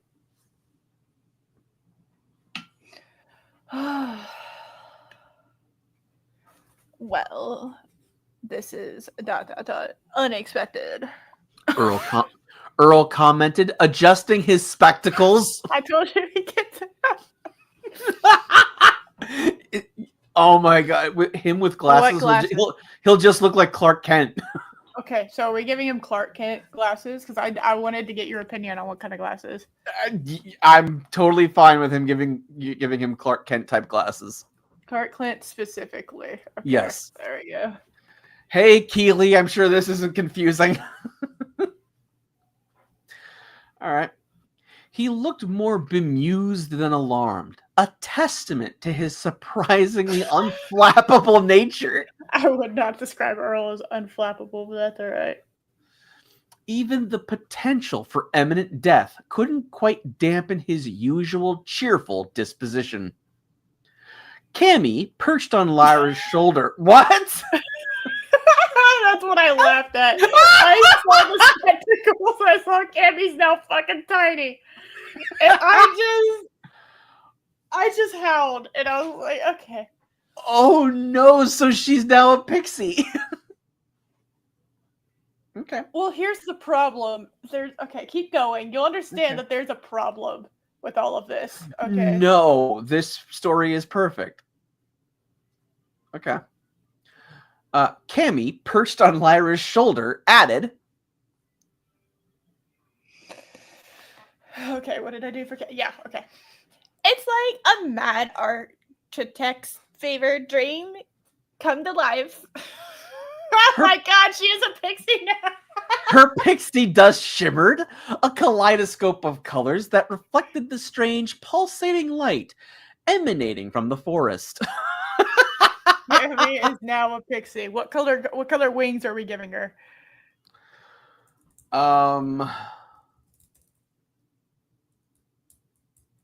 We know so much about what her character looks like, so. Right. Yeah, of course. But yeah, so she's now a pixie. I'm just gonna give her wings. Like, I'm not even kidding. That's all I'm gonna do for her character. She just has wings now. Yeah. You're not gonna like shrink her at all, or no. Okay. No, I actually gave Justin a size upgrade.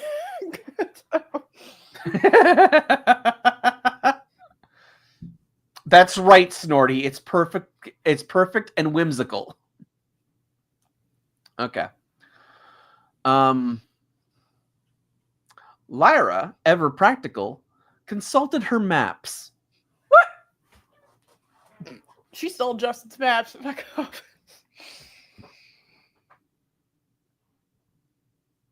Lyra. Oh, fuck. I forgot I was Lyra. I forgot I was Lyra. Okay. That's you, remember? Okay, yeah, I did.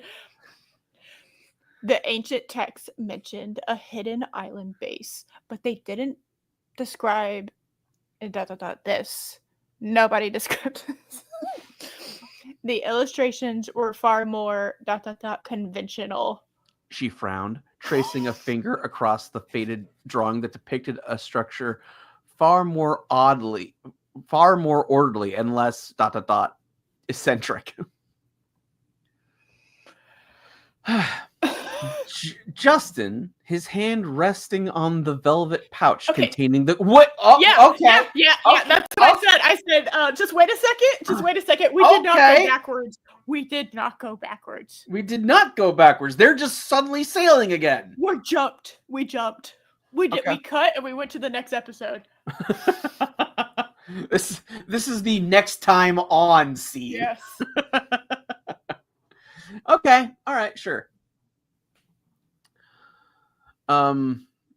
Justin, his hand resting on the velvet pouch containing the crystal. So yes, everything happened. Yep. Felt a sudden chill despite the warmth of the setting sun. Something felt ... wrong. A discordant note in an otherwise harmonious symphony of adventure. He couldn't quite place it. A nagging feeling of unease that prickled the edges of his awareness. As they approached the fortress's main gate, a figure emerged from the shadows. It was Silas, their guide. Oh! The man who led them through the Whispering Woods. Of course! You remember Silas? Yeah. Right. I'm gonna pretend like it's the same character. Oh, as the other guy before? Yeah, because there's no description. Okay. Okay. It was Silas, their guide, the man who had led them through the Whispering Woods, the one who had seemingly helped them navigate the treacherous path leading to the Pixies' army's lair. They went to their lair, apparently. Hold on. Did we accidentally skip into a different book? Don't think so. I feel like we did. I feel like we definitely are in a different book right now.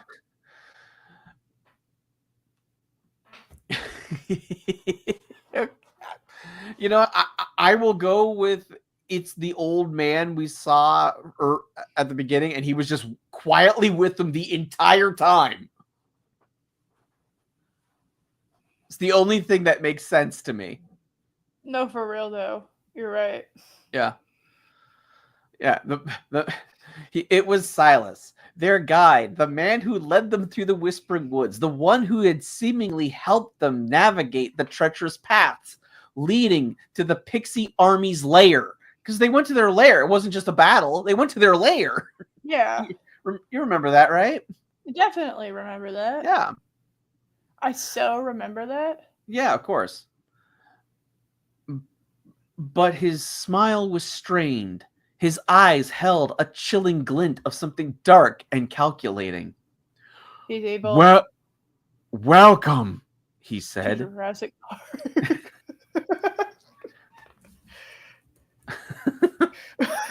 Sorry, that was just super fucking okay, sorry. Yeah. Welcome, Silas said, his voice devoid of its usual warmth. I've been expecting you. Before anyone could react, a net shimmering with an unfamiliar enchantment descended from the sky, ensnaring Earl and Cammy. They struggled briefly, but the magic was potent, binding them with an almost invisible force. Rude. Oh. Okay. Silas! Justin shouted, his hand instinctively reaching for the crystal. What is the meaning of this? Silas chuckled. A cold, unpleasant sound.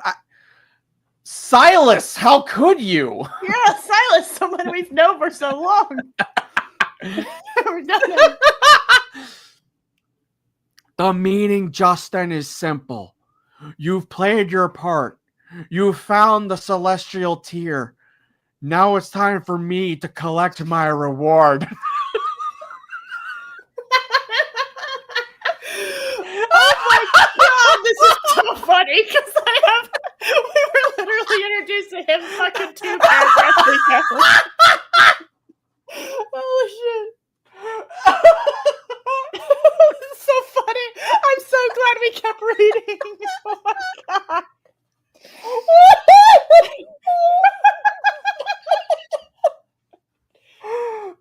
After everything we've been through, Silas, how could you? Yeah, what the fuck? Oh my god. So, wouldn't it have made more sense if, like, the guy that started him on this quest, Professor Brumblebrook, if that was him? Yeah. Yeah, and he was with them the entire time, and then he turns. Wouldn't that have been a better setup and payoff than just, oh, this guy who's totally been here the whole time, he's betraying you? Okay, what page are we on? We're on page 61. Okay, Yes. I'm gonna look for Silas. Okay, it's only from page. The first time he was mentioned was page 60.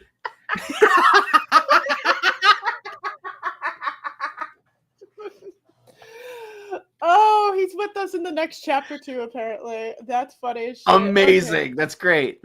Oh, that's so good. Don't look too far. Don't look too I far. didn't. There's like 6 times he's mentioned, and it's 60, 61, 62, 63, 64, 65, and 66.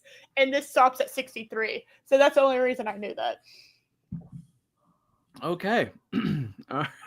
This is amazing. All right. Silas chuckled. A cold, unpleasant sound. The meaning, Justin, is simple. You've played your part. You found the celestial tear. Now it's time for me to collect my reward. Lyra gasped.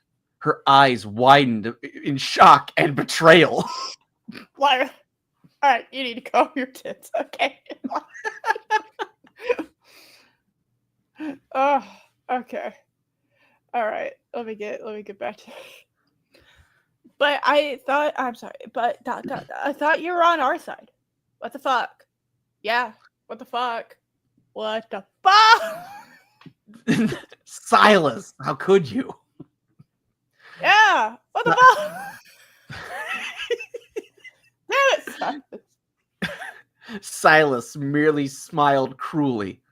Loyalty is a luxury I can't afford. The power of the celestial tier, ... It's too tempting to resist. Damn it, McMahon. Damn. Oh my god. He gestured to two hulking figures emerging from behind him, their armor gleaming faintly in the twilight. They were not pixies, nor any creature Justin had encountered before. They were something ... else entirely. Shouldn't that be something else ... entirely for the emphasis? No. Okay. Their eyes glowed with the same ethereal light as the fortress, their movements strangely fluid and unnatural. Justin, adrenaline surging, knew he had to act fast. Yeah, Justin! I'm so proud. He drew the crystal from its pouch.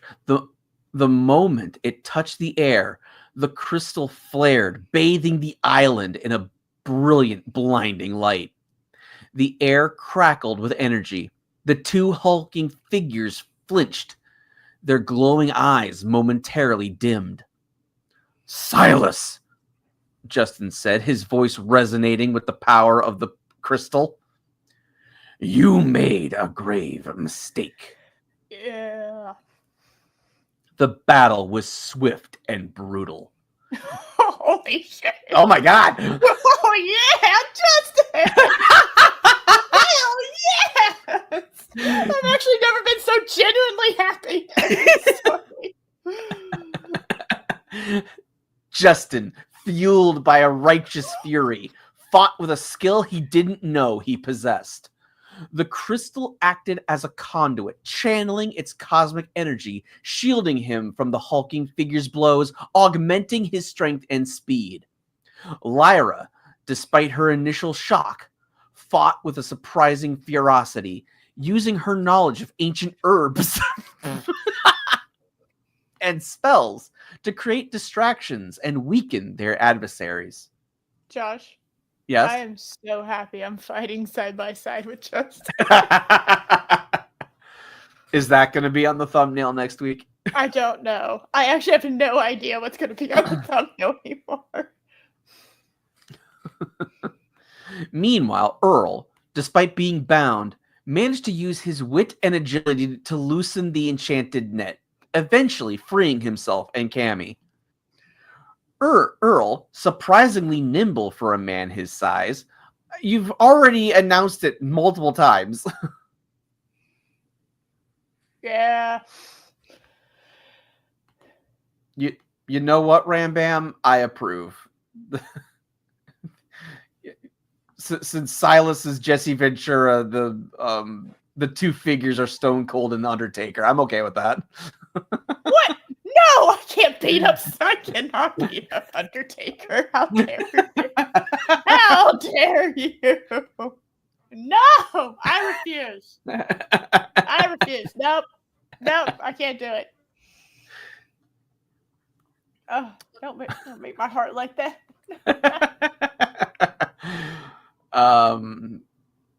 Okay. Earl, surprisingly nimble for a man his size, unleashed a fury of punches and kicks that, while not exactly powerful, were irritatingly persistent.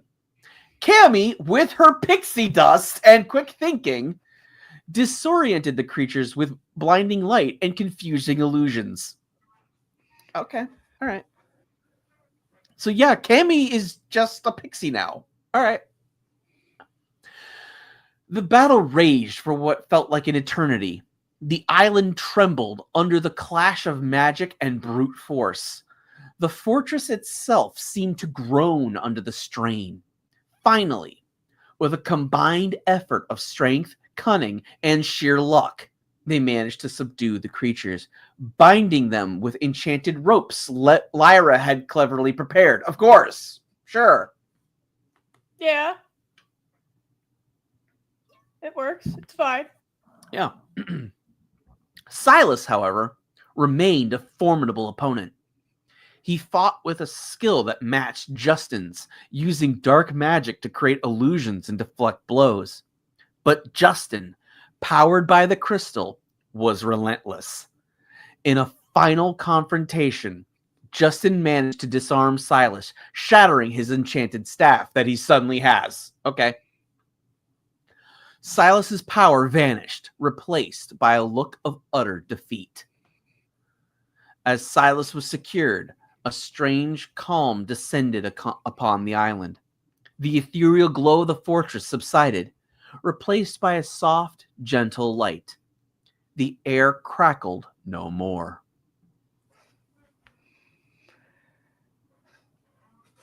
Why, Silas? The Lyra, fuck? Lyra asked, her voice laced with genuine sadness. Why betray us? Why? Why? It's a good question. Why? Silas, his face etched with defeat, looked away. I ... was promised power, he whispered, his voice barely audible. The power to achieve things I could only dream of ... to reshape the world in my own image. I was led to believe ... that the celestial tear was the key. Who led you? Justin asked, his suspicion heightened. This betrayal was too calculated, too well orchestrated to be the work of a single man. There was a puppet master pulling the strings from the shadows. Silas, however, refused to reveal his master's identity. It's Arwen. We know it's Arwen. Hell yeah, it's Arwen. The information died with him? What? He died? The information died with him, leaving a lingering question mark hanging over their victory. The quest was far from over. They had secured the celestial tear, but their journey was only just beginning. There's only one chapter left. Shut up. They still had to uncover the true mastermind behind the plot. Hello!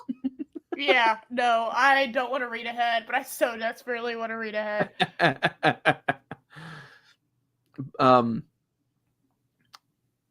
The one who sought to exploit the power of the crystal for their own nefarious purposes. The revelation of the betrayal had only served to sharpen their resolve and ignite a new level of determination in their pursuit. The island, once a symbol of mystery and intrigue, now represented a significant turning point in their adventure. Their victory was bittersweet, tainted by the shadow of betrayal and the looming presence of an unknown enemy.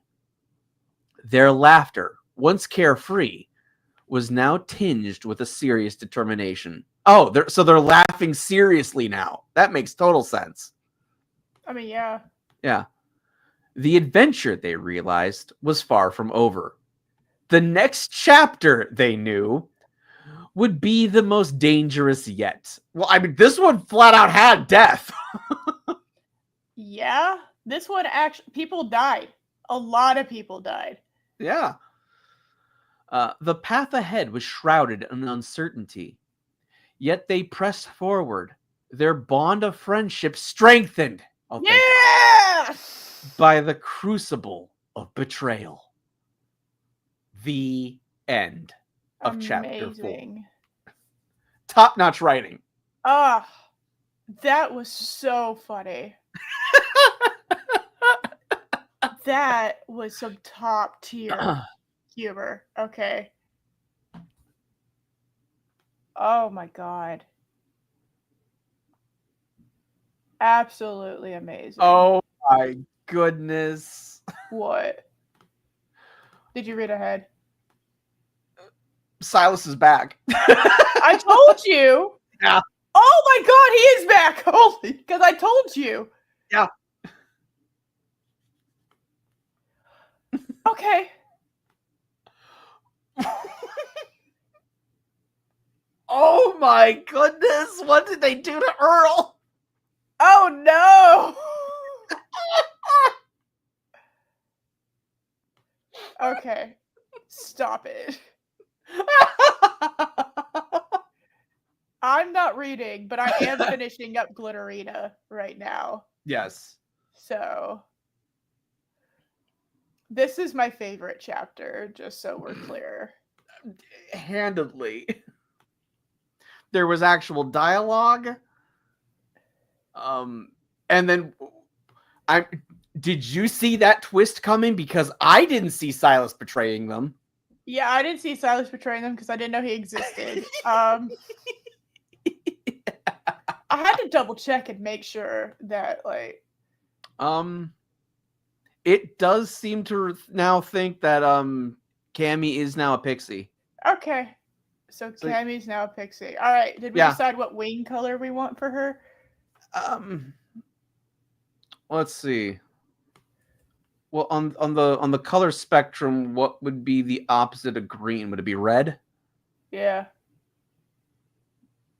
Okay. Yeah. Like maybe give her like a reddish tint, maybe. All right. That was she's the opposite of Justin. Yes.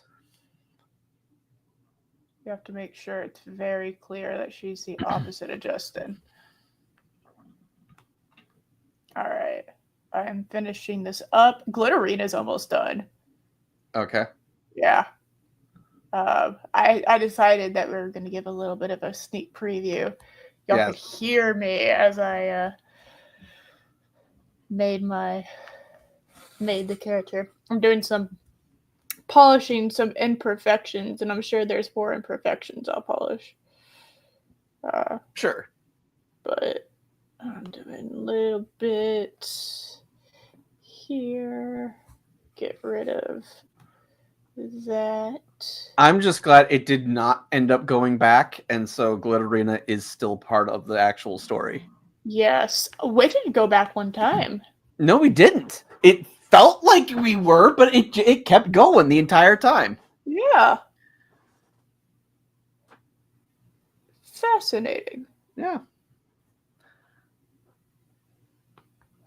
I mean, I am impressed. What are you giggling about? Just the grumble snout, whatever his name was. Oh, the Christopher Walken one? Yeah. Yes. He's beautiful. Thank you. All right. Very majestic. I would totally watch a movie where Christopher Walken has a beard like that. Oh yeah, 1000%. Like he's some sort of quest giver or something like that. You know, like he's like the king that sends the heroes on their journey. Oh yeah. I would totally watch this. Oh yeah, 1000%. I'm watching this movie. At this point, I am watching this movie. Actually, I want it to be a mini series. Yes. And if you cut out the repeating processes, then each episode will only be like 5 minutes long. Yes. So the whole thing's like half an hour. For the most part, yes. But I need it to be a mini series because I need the like, especially with this chapter. Yeah. So good. All right. Almost there. Just double checking and making sure. Ah, shit. I got bullshit on the other side. Hold on. I thought I was done cleaning up the wings, but the wings on the other side need a little bit more cleaning. So, revel as I... Yeah. Yes, Rambam. Durin himself would be envious of that beard. Oh, for sure. Yeah. It is a fabulous, fabulous, fabulous beard. Yeah. I mean, dwarves everywhere are asking him about his regiment. You know, Snorty, good question. Culture may not be jealous of that beard. Oh, Culture has his own, like his own abilities. Okay, with his hair. Yes, that's true. All right.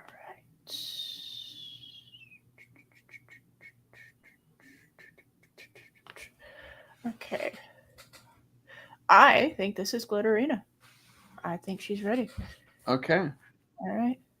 You're giving us a little sneak peek, huh? Yeah. I'm gonna Okay. do Glitterina. That is not how you spell. Oh, it didn't say. That's not how you spell it. Okay. The word doc might be like, I don't know. You're on your own. Okay, close enough. Yes. I don't know what you're trying to spell with this one. All right. So I'm saving it as a PNG. Okay. Next week, I don't have to worry about that. All right. So we are going to go to my files. Go to Arena PNG. We are going to open with Chrome. And y'all can marvel at it. All right. Okay. It's not 100% perfect, but it's 97 and that's close enough. Okay. Are y'all ready? Yes. All right. I'm ready. I'm ready to see Glitterina. Okay. All right. This is what you get for staying for 2.5 hours. All right.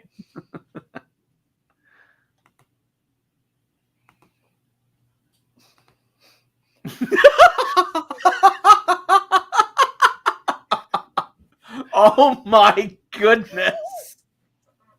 Am I good or am I good, man? That is 1000% Arwen. I'm a fucking magician. I have arcane abilities, alright? It's fucking... That is magical. Yeah. Literally. Yep, looks like... Thank you. Yeah. Yeah, do you know how hard it is without putting the person actually into the AI? This is not with... Yeah. Yeah. Oh my god, that's amazing. That legitimately does look like her. Uh-huh. I know. That's why I was like, yeah. Everything's pink. Of course, pink wings. She's got the Princess Toadstool crown. Yep. She even has the... That's kind of the haircut that Peach has. Yeah. So. Yeah. Yeah.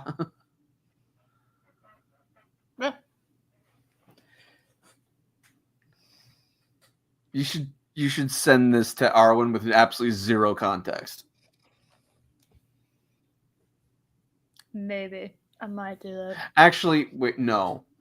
We need to see her live reaction to this. Yeah. Needs a green tweed star. Well, the problem is that that wasn't vintage, so I can't throw it in. So.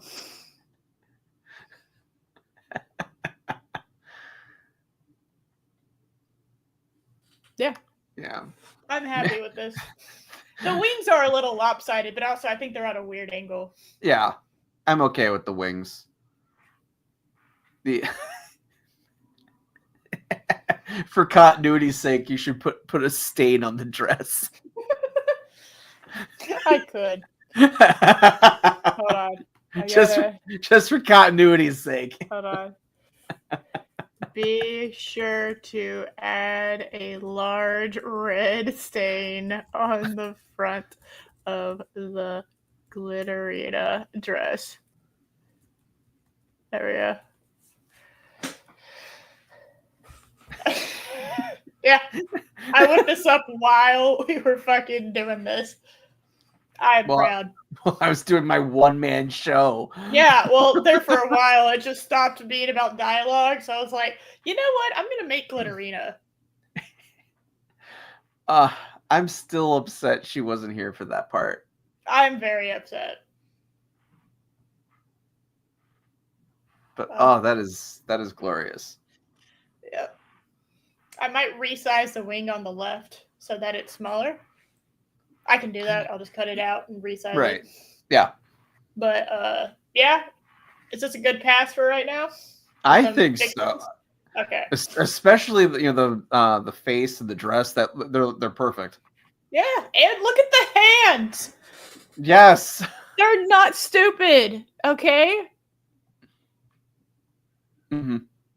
One of the hands kind of looks like it has 4 fingers, but I also think that the pinky is underneath. So from the way that she's holding it, so yeah.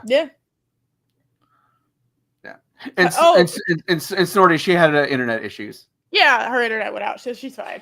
She's fine, other than the internet went out. So no man, I know, no man hands. I'm very picky. There were several ones I could have used, but the wings were awful, or the hands blended into the mushroom. Okay, like the hands became the mushroom, and I was like, unacceptable. I'm not fixing that. Yeah, makes sense. So, yeah, it legitimately looks like her. Yeah, I'm very proud.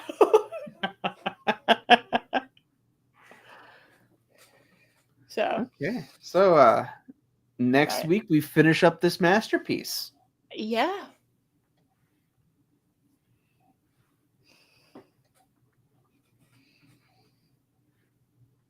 Maybe I'll add a little bit more to her throne, or do we just like this as the throne?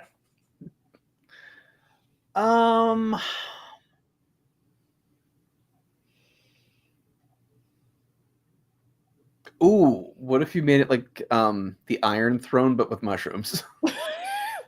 I'll see if I can make that work. I don't know if I'll be able to do that. I know, that's a lot to ask. But it would be funny. Well, out of curiosity, let me see. What happens if at Grok I actually plug that in?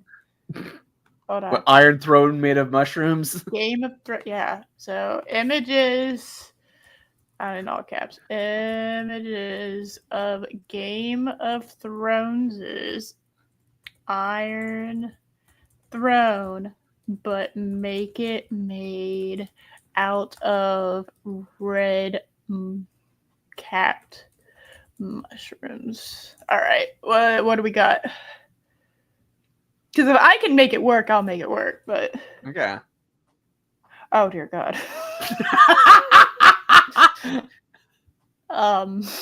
Show the class. Show the class. Hold on. Share screen. I want to see it. Okay. Hold on.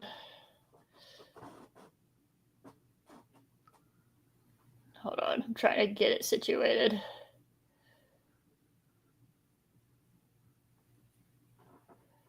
Okay.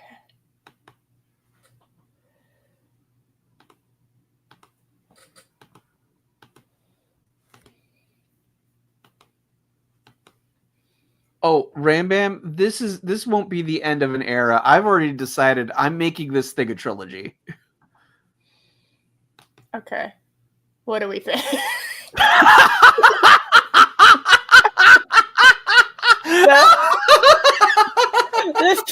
This was the initial. It's obviously just keep evolving. The one on the left is amazing. Yeah, I don't know if I'm going to be able to make it work because of her angle. Yeah. But yeah. It's very funny though. Yes. All right. Cool. If you can't make it work, don't worry about it. I will see. Well, it also depends on the amount of room I have for the characters. True. We have to have Silas. Yes. Who is Jesse Ventura.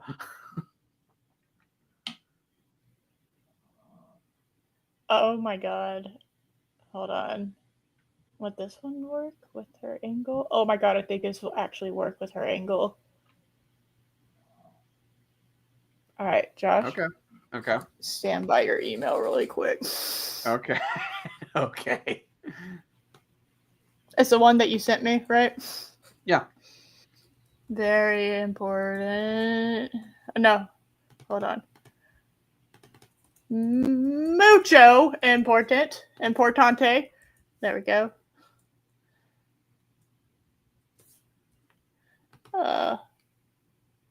Okay.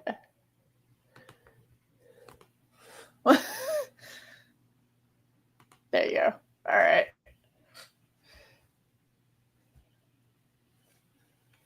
You'll just evil. Yeah, I don't know how much that would. I don't know how fucking comfy it would be, but.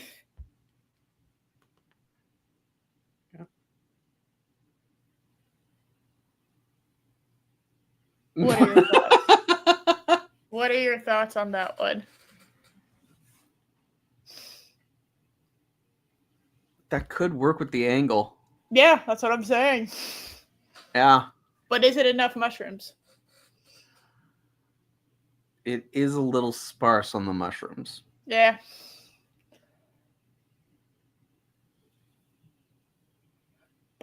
We'll see if it'll work. If not, we have her sitting on the toadstool, so. Yeah. And to quote Arwen, oh my god, I'm dead. Yes.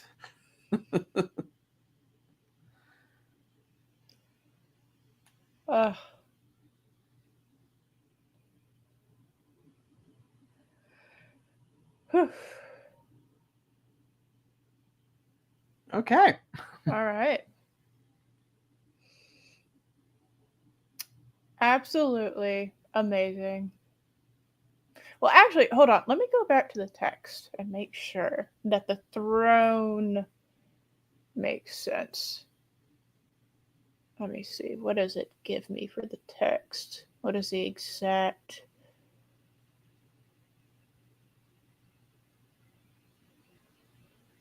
Oh, it just says perched on top of a giant toadstool. All right. Well, we know. Oh my goodness. What? Crimson Rogue just posted a new video. Uh-oh. What is it?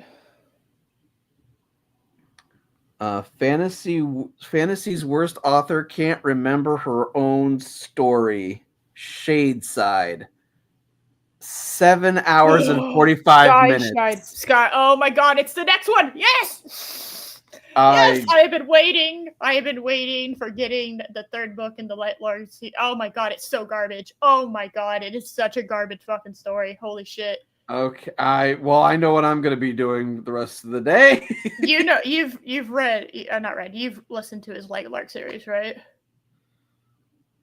Actually, I don't know if I have. Okay, Light Lark, the first one was 8 hours. Nightbane was, I think, another. Hold on, Crimson Rogue, Light Lark. Yeah, let me get you the times. So Light Lark is 7 hours and 34 minutes. That's the first one. Nightbane is 8 hours, 14 minutes. And now he did this one. Oh! Weekend listening just happened. All right. Now, do yourself a favor. Take a break between each book. Because one of those, huh? If you do not, Josh, I cannot emphasize this enough as someone who's tried doing this 3 times. Okay, if you do not take a break, at least a 30-minute to an hour break, and let your brain unmush, by the time you get about like a fifth in the Nightbane, your brain will be so overcooked with the amount of utter nonsense that is being thrown at you, because there are flashbacks in Nightbane. Okay. Are they well done? No. Not even remotely. But yeah. So do they have a betrayal from a character who didn't exist? Actually. Okay. Technically speaking, in the first one, there is a betrayal from a character that you're supposed to be like, oh my gosh, shocked, but then the character ends up being a character you've never heard of before, and you're like, oh. Makes sense. Okay. I'm sad? So it is like Silas just showing up. Kind of, but like, at least the character that they were pretending to be had showed up the entire time, right? Like they were throughout the story, right? So it would have been like if Silas had pretended to be Ilaria the whole time and Ilaria, or had pretended to be Bumblebrook the whole time. Okay. You see what I mean? Like that Yeah. kind of thing. Yeah, but Bumblebrook's real name wasn't actually Bumblebrook. Actually, we don't know what his first name is. But you know what I mean. So, I would highly advise everyone to, if y'all appreciate this, you need to go listen to Crimson Rogue. It's a capital K, Crimson Rogue. It's all one word. He sits on a throne made out of books, and he has cats that like to interrupt his recordings. It's glorious. Okay, highly recommend. But yeah, you've probably seen, I'm assuming you've probably been recommended him before, because he's the guy that always uses like the book and then there's a bunch of those colored tabs on and sticking out of the book as his thumbnail. Because that's how he marks where all the mistakes are. So his Empress Teresa saga. Oh my god. Is a work of art. So highly recommend, please. But if you're going to do the Lightlark series, for the love of all things holy, please take care of yourself between books. This is not on him. This is on the content he's covering. Okay?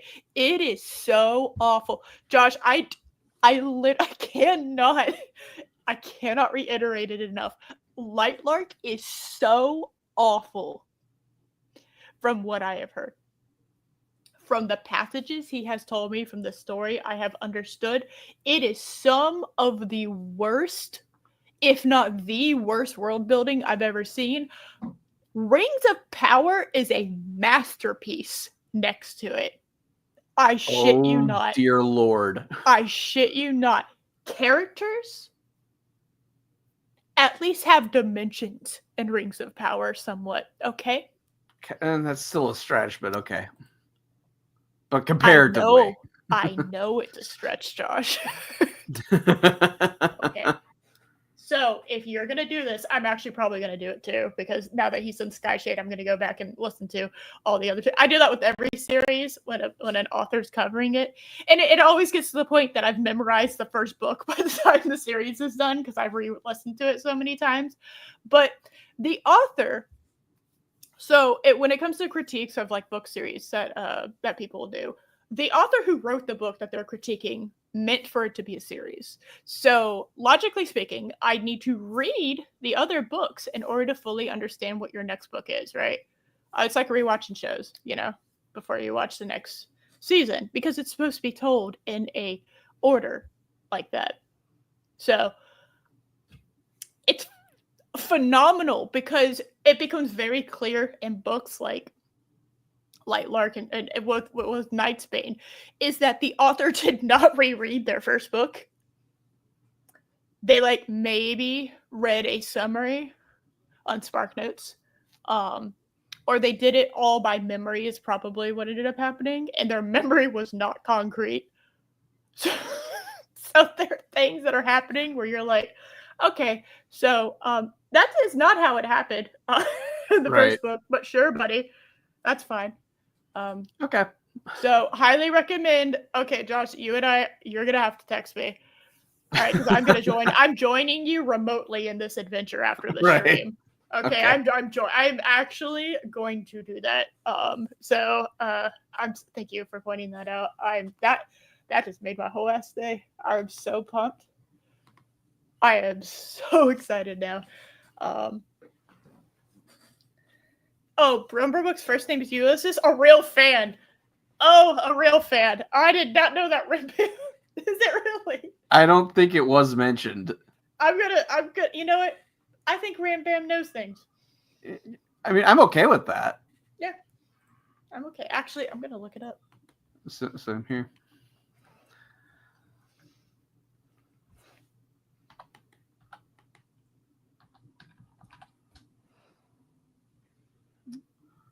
No mention of Ulysses. You know what? I'm fine with that. Yeah. And Silas. Oh, Silas is his mother's maiden name. There we go. We did it, guys. We figured it out.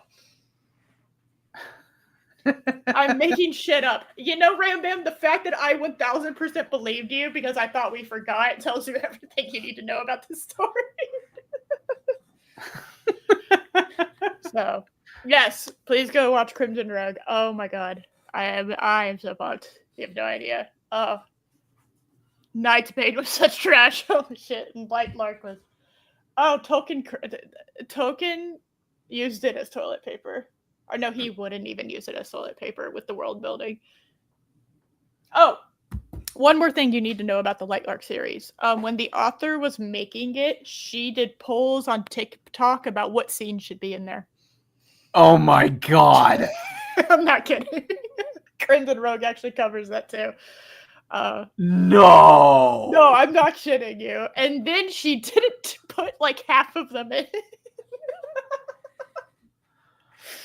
Oh. Wow. Okay. Oh, and when you listen to her talk about it, she never talks about the story or the characters. She only talks about herself. That's how you know it's a good book. That's a good author right there. When you care more about yourself than your actual story. Yeah. To the point that until Nightbane, Crimson Rogue didn't know how to pronounce the main character's name because she never mentioned it. Like, he had to hunt down an interview with somebody who forcibly made her say the character's name so everyone knew how to say it. Oh, the lore is beautiful. I am giddy with excitement. All right, guys. We will see y'all next week. Hopefully, Arwen will be here. If not, we will fucking drag her ass back. Yeah. But thank y'all for coming, and we will see y'all next week. Oh my god. Bye, everyone.